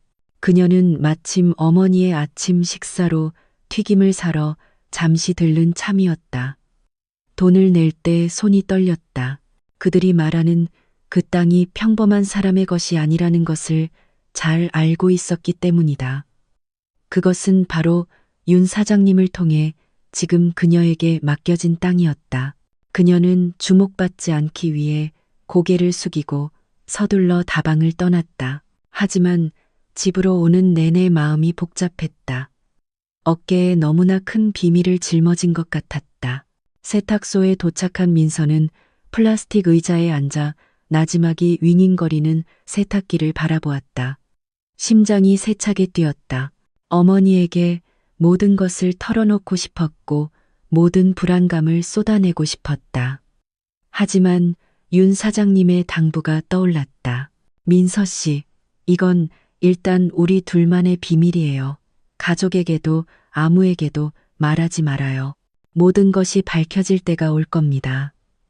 그녀는 길게 숨을 들이쉬고 눈을 감았다. 하느님, 저를 강하게 해주세요. 제가 잘못된 걸음을 내디딜까 두렵습니다. 모든 사람이 때가 되기 전에 알게 될까 두렵습니다. 그날 오후 경매에 대한 소문은 더욱 무성해졌다. 시장에서 상인들은 잠시 일을 멈추고 그 이야기를 했다. 시작 가격이 수십억이라던데. 누가 살 수 있겠어? 외지에서 온 큰 사업가도 온다더라. 심지어 공무원들도 노리고 있대. 와, 만약 그 땅을 얻으면 칠대가 먹고 살겠네. 세제를 사러 온 민서도 그 말을 들었다. 몇몇 사람들이 그녀를 돌아보았다. 한 아주머니는 심지어 툭 던졌다. 민서 씨, 돈 있으면 경매에나 참여하지 그래. 주변 사람들의 웃음소리가 터져나왔다. 민서는 마음이 아팠지만 어색하게 미소 지었다. 그들이 농담하고 조롱하는 것을 알았다. 그들은 바로 그녀의 이름이 그 땅의 합법적인 소유자로 등재되어 있다는 사실을 몰랐다. 그날 밤 민서는 윤 사장님 댁으로 불려갔다. 그 집은 소박했지만 티크나무 벽과 방구석에서 여전히 켜져 있는 등유램프가 따뜻한 분위기를 자아냈다. 민서 씨, 준비됐어요? 윤 사장님이 서류로 가득한 서류철을 열며 물었다. 민서는 침을 삼켰다. 사장님, 두려워요. 모두가 그 경매 얘기를 해요. 만약 그들이 제 이름을 알게 되면 저를 더욱 비웃지 않을까요? 윤 사장님은 지혜롭게 미소 지었다. 민서 씨, 바로 그때가 당신이 당당히 설 때예요. 지금까지 당신은 아무것도 없다고 여겨져 비웃음 당했죠. 당신의 이름이 그 땅의 소유자로 불리는 순간 모두가 침묵할 겁니다. 믿어요. 하느님께서 당신을 위해 무대를 준비하고 계세요. 민서의 눈에서 눈물이 흘렀다. 그녀는 그 서류철을 굳게 잡았다. 사장님, 사장님의 은혜를 어떻게 갚아야 할지 모르겠어요. 하지만 이 신뢰를 지키겠다고 약속할게요. 윤 사장님은 그녀의 어깨를 두드렸다. 아무것도 갚을 필요 없어요. 당신이 신뢰받을 가치가 있다는 것을 증명하기만 하면 돼요. 그것만으로도 충분해요. 다음 날 경매에 대한 소식은 더욱 커져 강태식과 이유라의 귀에까지 들어갔다. 그들은 경찰서 동료에게서 시청에서 대규모 토지 경매가 있으며 그 땅의 가치가 수십억 원에 달한다는 말을 들었다.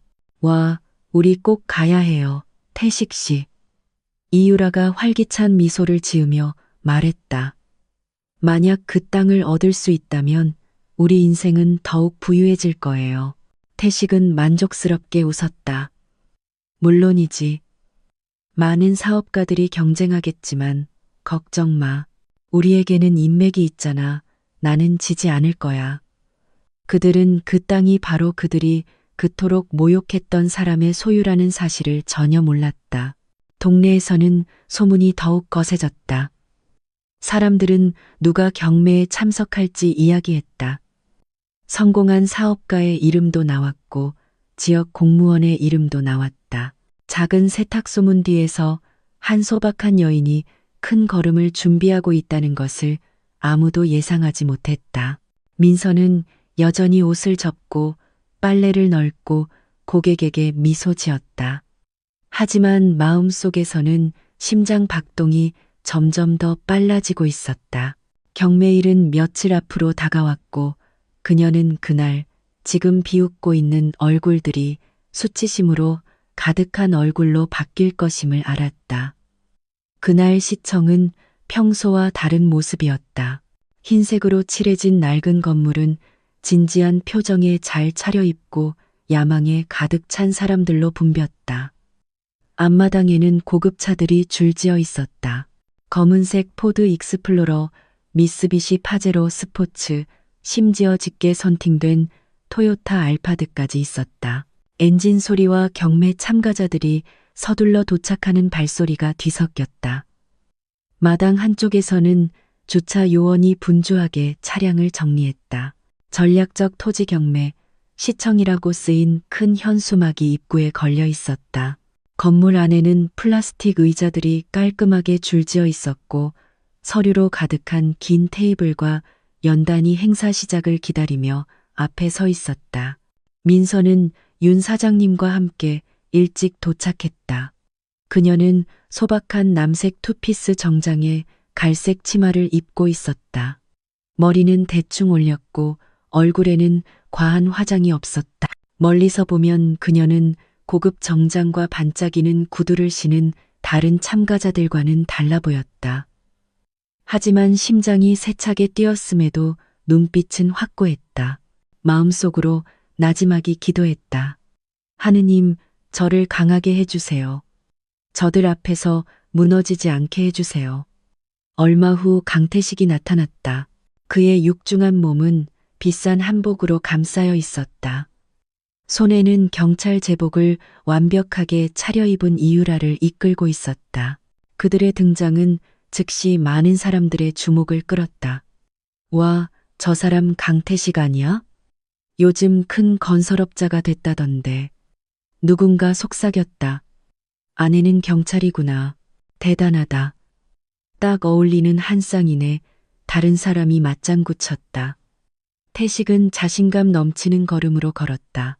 그는 앞줄에 앉아 큰 웃음소리로 몇몇 사람에게 인사했다.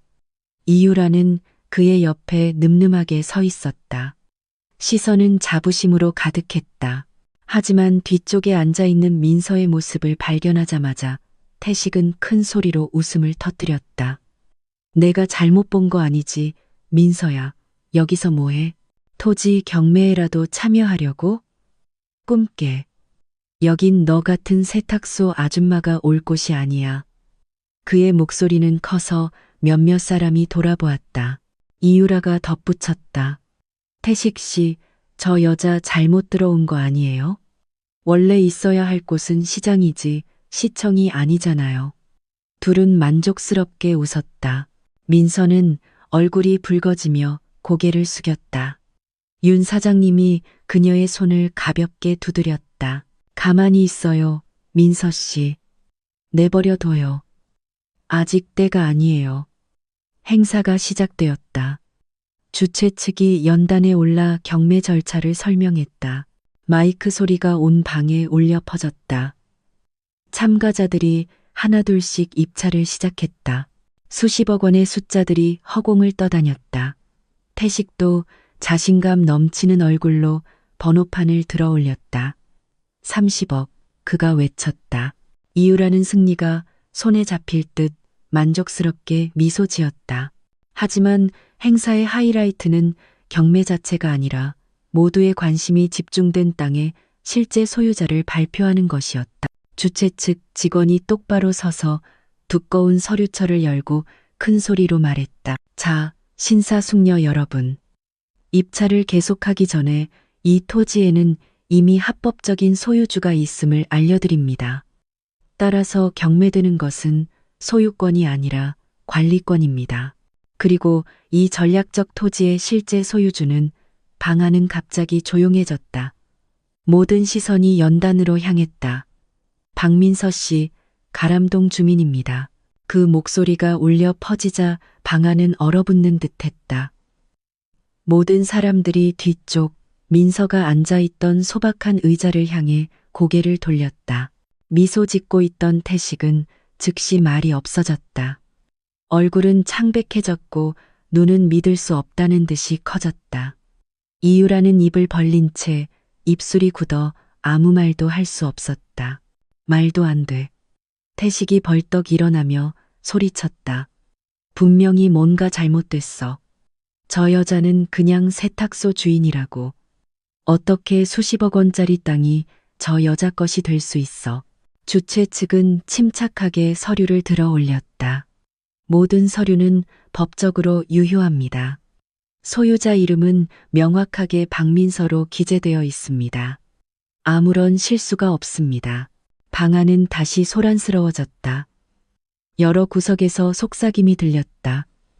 정말이야, 그 세탁소 주인이라고? 세상에 누가 알았겠어? 어쩐지 아까부터 차분해 보이더라니. 민서는 천천히 일어섰다. 다리가 떨렸지만 시선은 확고했다. 그녀는 앞으로 걸어나갔다. 모든 눈이 그녀의 걸음 하나하나를 따라갔다. 그녀가 입은 소박한 남색 정장이 시청의 조명 아래에서 우아해 보였다. 연단 앞에서 그녀는 공손히 고개를 숙이고 나지막하지만 단호한 목소리로 말했다. 감사합니다. 이 모든 것은 제가 대단해서가 아니라 하느님께서 저를 믿어주시는 좋은 분들을 통해 길을 열어주셨기 때문입니다. 그 소박한 한마디에 많은 사람들이 침묵했다. 교만도 복수심도 없었다. 오직 그동안 모욕당하고 무시당했던 한 여인의 진심만이 있었다. 한편 태식은 의자에 주저앉았다. 얼굴은 붉게 달아올랐고 식은땀이 관자놀이를 타고 흘렀다. 이유라는 그저 고개를 숙일 수밖에 없었다. 수치심이 그녀를 통째로 삼켰다. 윤 사장님은 자리에서 미소 지었다.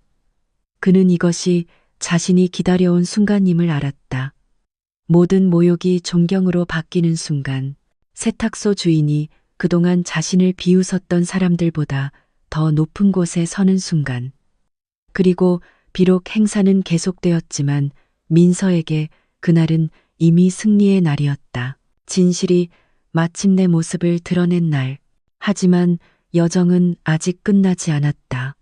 강태식과 이유라를 완전히 꼼짝 못하게 만들고 온 도시가 부끄러움에 고개를 숙이게 할 마지막 장이 남아 있었다. 주최 측이 민서의 이름을 논란의 중심이었던 땅의 실제 소유자로 발표한 후에도 시청의 분위기는 여전히 소란스러웠다. 의자줄에서 속삭임이 오갔고 몇몇 사람들은 자신들이 잘못 듣지 않았는지 확인하기 위해 일어서기까지 했다. 정말이야, 박민서라고? 가람동에 있는 그 세탁소 주인? 세상에, 믿을 수가 없네. 우리가 알기로는 맨날 작은 골목에서 남의 옷이나 널던 사람이었는데 정말 대단하다. 어쩐지 아까부터 표정이 평온하더라니. 앞자리에 앉은 태식은 여전히 넋을 잃고 있었다. 얼굴은 창백했고 입은 벌어졌지만 아무 말도 나오지 않았다. 옆에 있던 이유라는 가방을 꼭 껴안고 깊이 고개를 숙였다. 주최 측이 연단을 가리켰다. 박민서 씨, 앞으로 나오셔서 설명을 부탁드립니다. 민서의 발소리가 반짝이는 타일 바닥 위로 선명하게 들렸다.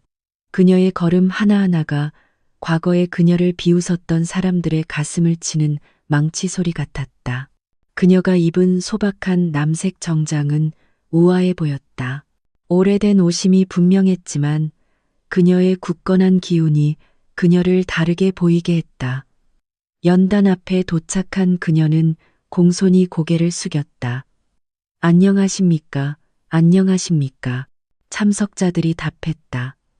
비록 그들의 목소리는 작았고 여전히 놀란 기색이 역력했지만 민서는 심호흡을 한 후 말을 시작했다. 목소리는 나지막했지만 방 안에 선명하게 울려 퍼졌다.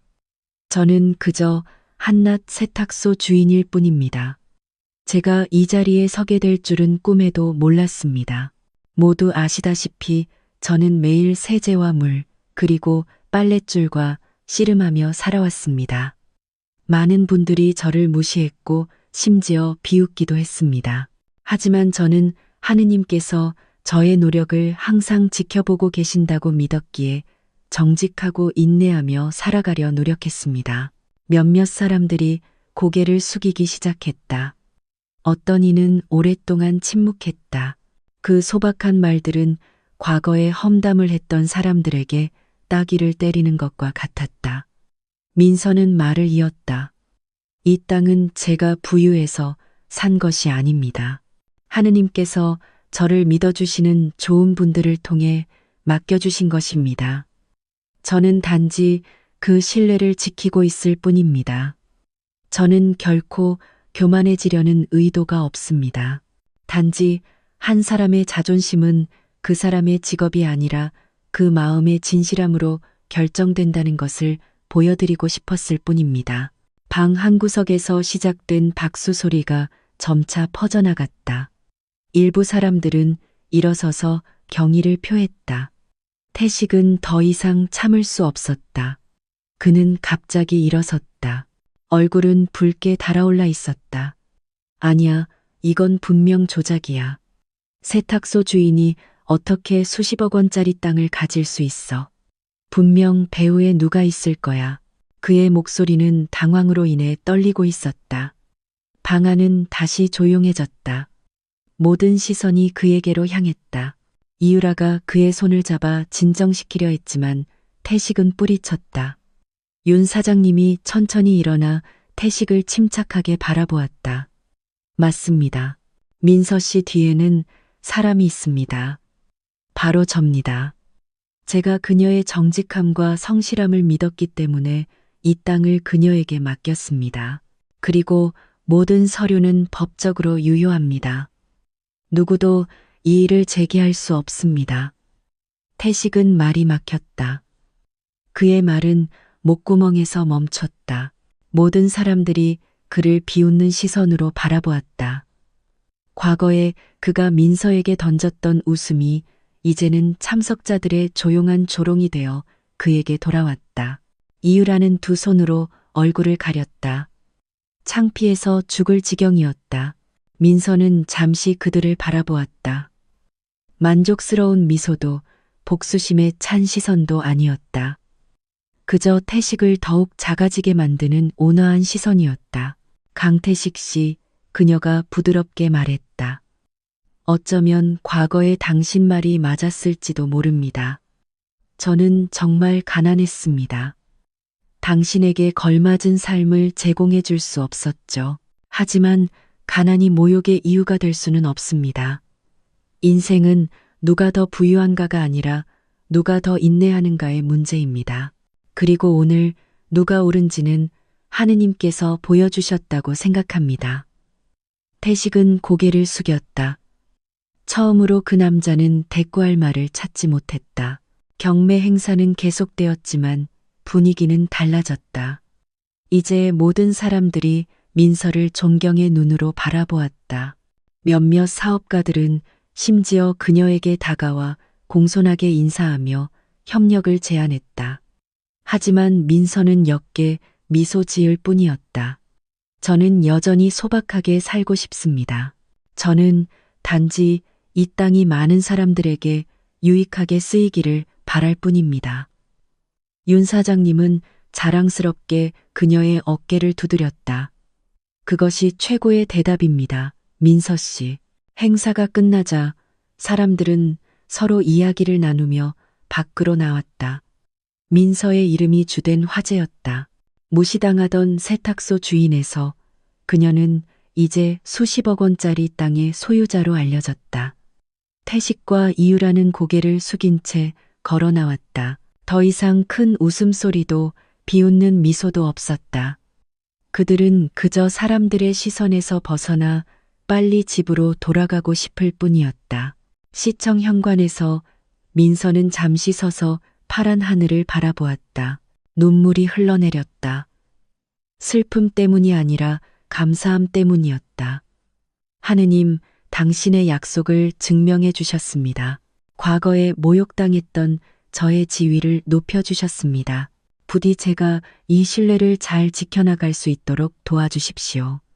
그리고 그 기도는 그날 민서라는 인물이 더 이상 단순한 세탁소 주인이 아니라는 사실의 증인이 되었다. 그녀는 이제 땅의 소유자로 섰다. 인내가 모든 모욕을 이길 수 있다는 상징으로. 하지만 여정은 아직 끝나지 않았다. 과거에 비웃었던 사람들의 웃음이 정말로 얼어붙고 후회가 더욱 강하게 덮칠 순간이 아직 남아 있었다. 경매일은 끝났지만 그녀의 이름이 남긴 여운은 아직 가라앉지 않았다.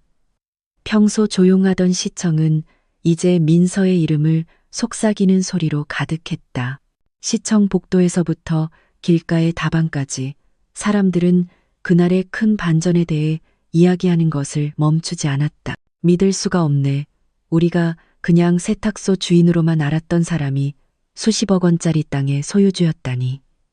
예전에 그 사람이 남의 옷 널던 거 자주 봤는데 그런 비밀을 숨기고 있었을 줄이야.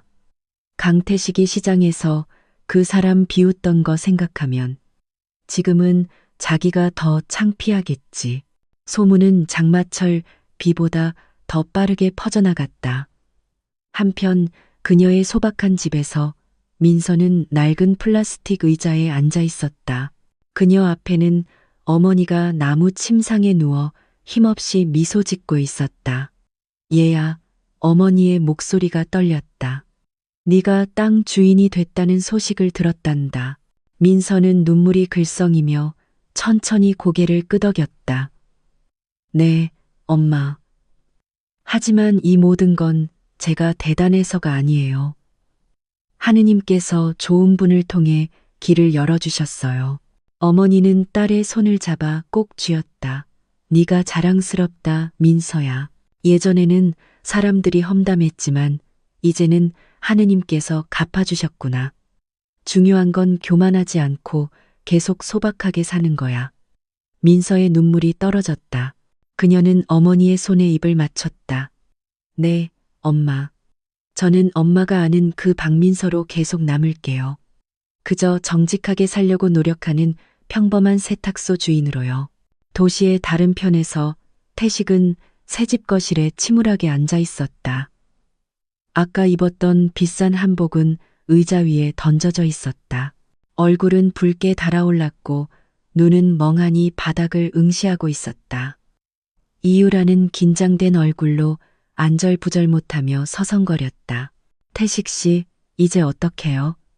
모두가 우리 얘기를 할 텐데 정말 창피해요. 어제는 우리가 비웃었는데 이제 보니 그 여자가 땅 주인이었잖아요. 태식은 으르렁거렸다. 나는 받아들일 수 없어. 이렇게 모욕당하는 건 참을 수 없어. 그 여자는 평생 세탁소 주인으로 살아야지 시청 앞에 서는 게 아니라고. 이유라는 얼굴을 가렸다. 하지만 현실은 그 여자가 합법적인 땅 주인이에요. 모두가 서류를 직접 봤잖아요. 우리는 아무것도 할 수 없어요, 태식 씨. 태식은 주먹을 꽉 쥐었다. 예전에 그렇게 쉽게 터져나왔던 큰 웃음소리는 이제 완전히 사라졌다. 남은 것은 얼굴을 불태우는 듯한 수치심뿐이었다. 다음 날 경매에 대한 소문은 시장에서 더욱 뜨거워졌다. 사람들이 가게 앞에 모여 서로 속삭였다. 강태식 정말 안 됐다. 예전에는 그렇게 거만하더니 이제는 창피해서 어쩌나. 아내 이유라는 창피해서 집 밖에도 못 나온다던데. 내가 그들이라면 차라리 다른 도시로 이사 가겠다. 창피해서 살 수가 없지. 과거의 태식의 입에서 나왔던 웃음은 이제 정말로 얼어붙었다. 사람들의 조롱으로 대체되었다. 민서는 평소처럼 일했다. 그녀는 옷을 널고 고객의 옷을 접고 이웃에게 미소로 인사했다. 다른 점이 있다면 이제는 사람들이 그녀를 존경의 눈으로 바라본다는 것이었다. 와, 민서 씨, 정말 존경스러워요. 큰 땅 주인이 되셨는데도 계속 소박하게 사시네요. 항상 건강하세요, 민서 씨. 하느님은 정말 인내하는 사람을 아끼시나 봐요. 민서는 그저였게 미소 지을 뿐이었다. 마음속으로 속삭였다. 이 모든 것은 저를 교만하게 만들기 위한 것이 아닙니다. 이 모든 것은 단지 하느님께서 잠들어 계시지 않다는 증거일 뿐입니다. 어느 날 오후 그녀가 쌀을 사러 시장을 지나가는데 반대편에서 태식이 나타났다. 몸은 더 야위어 보였고 얼굴은 지쳐 있었다. 사람들은 즉시 하던 일을 멈추고 그 만남을 주목했다. 태식은 감히 쳐다보지 못하고 고개를 숙였다. 옆에 있던 이유라는 가방을 꼭 쥔 채 있을 수밖에 없었다. 얼굴은 창피함으로 붉어졌다. 민서는 잠시 멈춰섰다. 그녀는 증오가 아닌 온화한 시선으로 그들을 바라보았다. 강태식 씨, 그녀가 나지막이 말했다. 그의 얼굴은 더욱 숙여졌다. 그는 입을 열었지만 목소리가 막혔다. 처음으로 예전에 그렇게 큰 소리로 비웃던 남자는 이제 아무 말도 할 수 없었다. 주위 사람들은 침묵했고 분위기는 긴장되었다. 모두가 다음에 무슨 일이 일어날지 기다렸다. 하지만 민서는 그저 나지막이 말했다. 하느님께서 우리 모두에게 교훈을 주시길 바랍니다. 인생은 수레바퀴와 같습니다. 결코 다른 사람을 얕보지 마세요. 그녀는 그들을 남겨두고 걸어갔고 태식과 이유라는 인파 속에 뻣뻣하게 서 있었다. 다시 속삭임이 들렸다. 세상에 정말 현명한 대답이야. 내가 박민서였다면 분명 모욕을 되갚아줬을 텐데. 그런데 저 사람은 오히려 인내하네.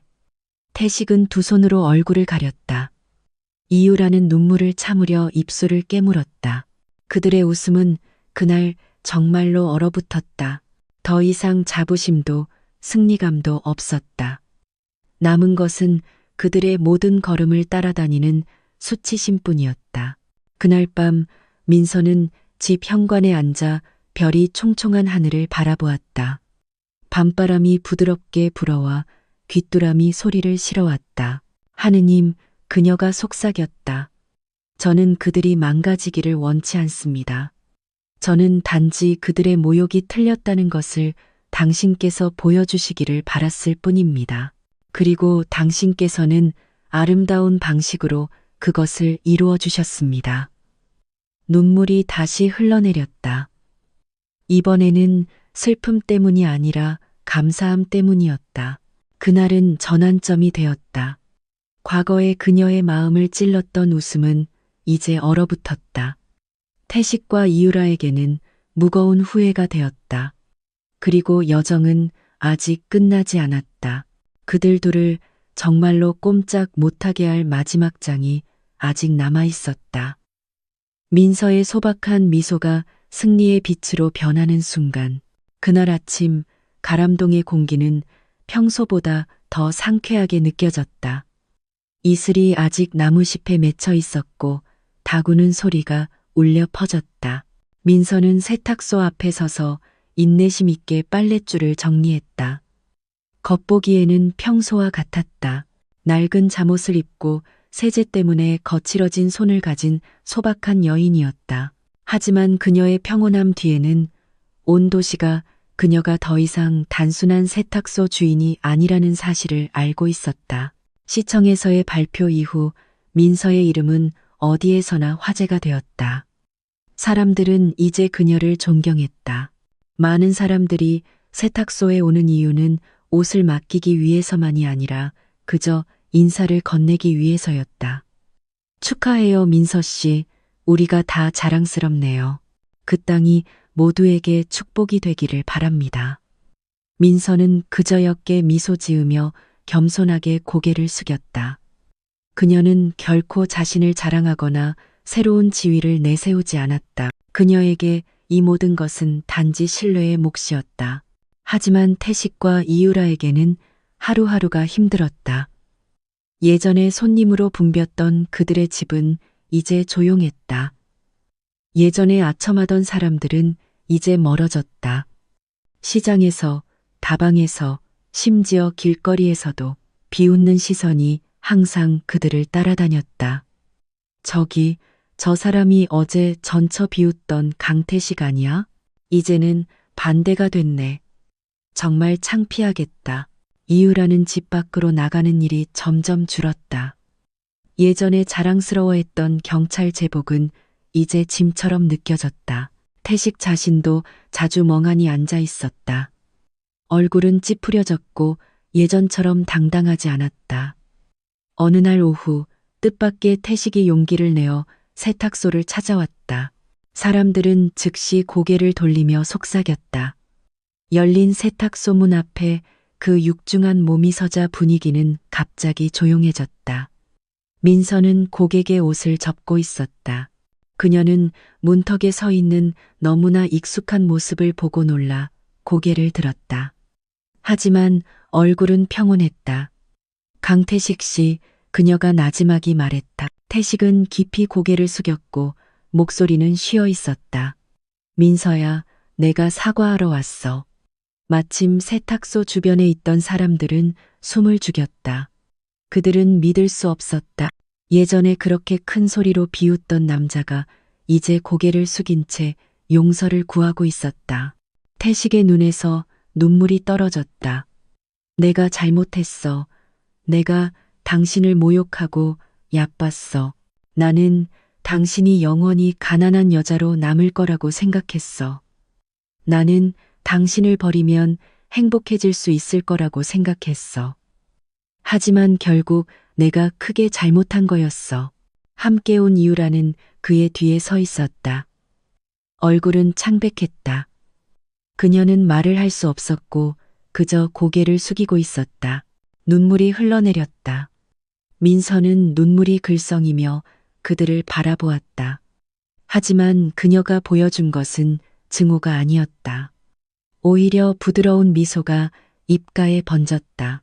그 미소는 소박했지만 태식과 이유라에게는 첫마디 말보다 더 파괴적이었다. 왜냐하면 그 미소는 조롱도 교만도 아니었기 때문이다. 오히려 수치심을 더욱 깊게 만드는 온화함이었다. 강태식 씨, 이유라 씨. 그녀가 나지막이 말했다. 저는 오래전에 이미 용서했어요. 저는 원한을 품고 싶지 않아요. 저는 그저 어머니와 조용히 살고 싶을 뿐이에요. 일어난 모든 일은 교훈으로 삼으면 돼요. 태식은 흐느꼈다. 민서야, 당신은 너무 착해. 나는 용서받을 자격이 없어. 민서는 고개를 숙였다. 태식 씨, 예전에 저는 가난했지만 이제는 알아요. 재산이 없는 것은 부끄러운 일이 아니에요. 부끄러운 것은 마음이 가난하고 인내가 부족한 것이죠. 저는 마음이 가난한 사람이 되고 싶지 않아요. 그 광경을 지켜보던 사람들은 감동했다. 몇몇 아주머니들은 눈물을 닦았다. 아저씨들은 감탄하며 고개를 끄덕였다. 그날 민서의 미소는 단순한 미소가 아니었다. 그것은 승리의 미소였다. 비웃던 사람들을 더욱 부끄럽게 만든 진심의 미소였다. 태식과 이유라는 그녀의 얼굴을 쳐다볼 수 없었다. 그들은 힘없는 걸음으로 작별 인사를 하고 떠났다. 이제는 소박하지만 위험 있게 느껴지는 세탁소를 남겨두고 주변에서는 즉시 속삭임이 들렸다. 세상에, 박민서는 정말 인내심이 강하네.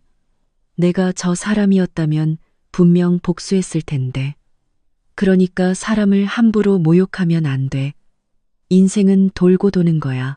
그날 밤 민서는 어머니 옆에 앉았다. 어머니는 딸의 손을 꼭 잡았다. 얘야, 내 미소를 보니 이제 마음이 놓인다. 네가 강하고 인내심 있고 너그러운 것을 봤으니 하느님께서 정의를 보여주셨구나. 민서의 눈에서 눈물이 떨어졌다. 엄마, 저는 아무것도 아니에요.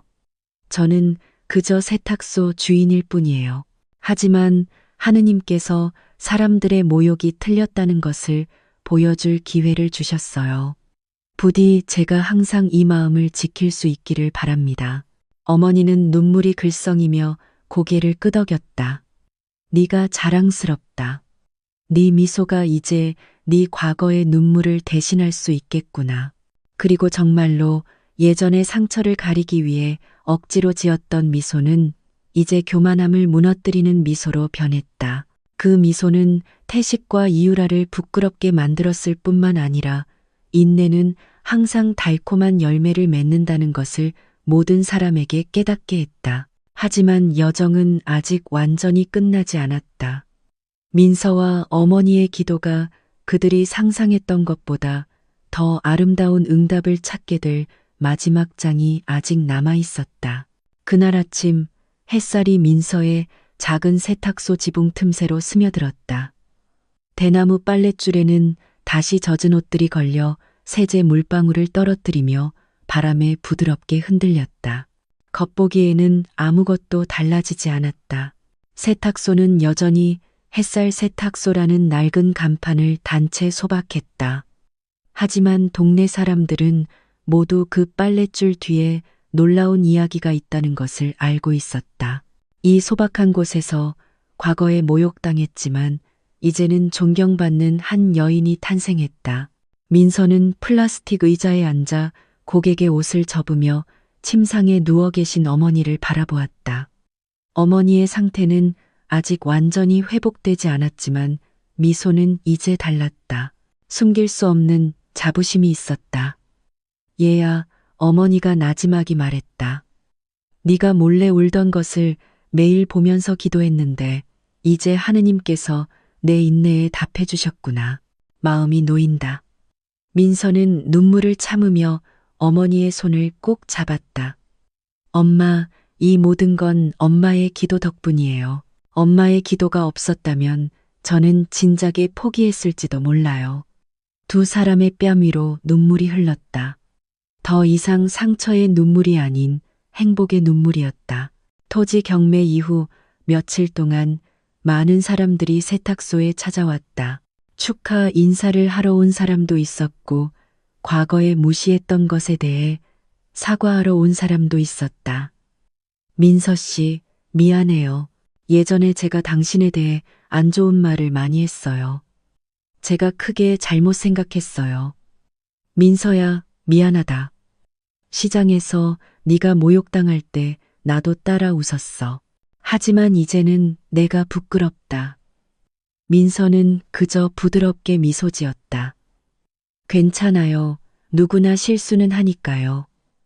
우리 모두 이번 일을 통해 교훈을 얻었으면 좋겠어요. 그 미소는 사람들을 더욱 그녀에게 경의를 표하게 만들었다. 그들은 그렇게 많은 상처를 입은 여인이 어떻게 진심으로 용서할 수 있는지 감탄했다. 태식과 이유라도 결국 다시 찾아왔다. 이번에는 큰 소리도 자부심도 없이 그들은 진심으로 사과하기 위해 왔다. 민서야, 태식의 목소리가 떨렸다. 그날 이후로 잠을 잘 수가 없었어. 수치심이 너무 커. 내가 잘못했다는 걸 깨달았어. 부디 나를 완전히 용서해줘. 이유라는 깊이 고개를 숙였다. 눈물이 흘러내렸다. 민서 씨, 저도 용서해 주세요. 저는 민서 씨가 실제로 어떤 노력을 하고 있었는지도 모르면서 함께 비웃었어요. 민서는 그들을 바라보았고 미소는 평온했다. 태식 씨, 이유라 씨, 인생은 짧아요. 증오로 채우지 마세요. 저는 당신들을 용서합니다. 하느님께서도 우리 모두를 용서하시길 바랍니다. 태식은 울었다. 이유라는 흐느꼈다. 두 사람은 힘없는 걸음으로 작별 인사를 하고 떠났다. 그 광경을 지켜보던 사람들은 감동하여 조용히 있을 수밖에 없었다. 이제 존경받게 되었지만 민서는 변하지 않았다. 그녀는 여전히 작은 세탁소를 운영하고 고객의 옷을 널고 어머니에게 정성껏 식사를 차려드렸다. 어느 날 오후 하늘이 노을로 붉게 물들 때 그녀는 현관에 앉았다. 바람이 아이들 노는 소리, 이웃집 가게의 튀김 냄새, 옆집의 숟가락 소리를 실어왔다. 삶은 평소처럼 흘러갔다. 그녀는 하늘을 바라보며 나지막이 기도했다. 하느님, 예전에 제가 미소 뒤에서 자주 울었다는 것을 당신은 아십니다. 제가 모욕을 견디는 것이 얼마나 힘들었는지 당신은 아십니다. 하지만 제가 얼마나 인내하려 노력했는지도 당신은 아십니다. 그리고 당신께서는 이 모든 것을 너무나 아름다운 방식으로 갚아주셨습니다. 하느님, 저는 재물도 사치도 원치 않습니다. 저는 그저 어머니가 건강하시기를 바랄 뿐입니다. 제 모든 걸음에 당신께서 함께 하시기를 바랍니다. 제가 항상 소박하게 살게 해주시되 당신께서 늘 저와 함께 해주십시오. 눈물이 떨어졌지만 이번에는 상처 때문이 아니라 며칠 후 행복한 소식이 들려왔다. 이제 민서의 소유가 된 땅은 지역사회에 유익한 프로젝트를 위해 건설되기로 결정되었다. 현대적인 시장과 주민들을 위한 열린 광장이었다. 그 결정은 민서가 자신의 땅이 자신뿐만 아니라 많은 사람들에게 유용하게 쓰이기를 바랐기 때문에 내려졌다. 그 땅은 저만을 위한 것이 아닙니다. 그녀가 설명을 요청받았을 때 말했다. 저는 모든 사람이 그 혜택을 누릴 수 있기를 바랍니다. 선행을 베풀지 않는 재산이 무슨 의미가 있겠습니까? 사람들은 그녀의 말에 감동했다.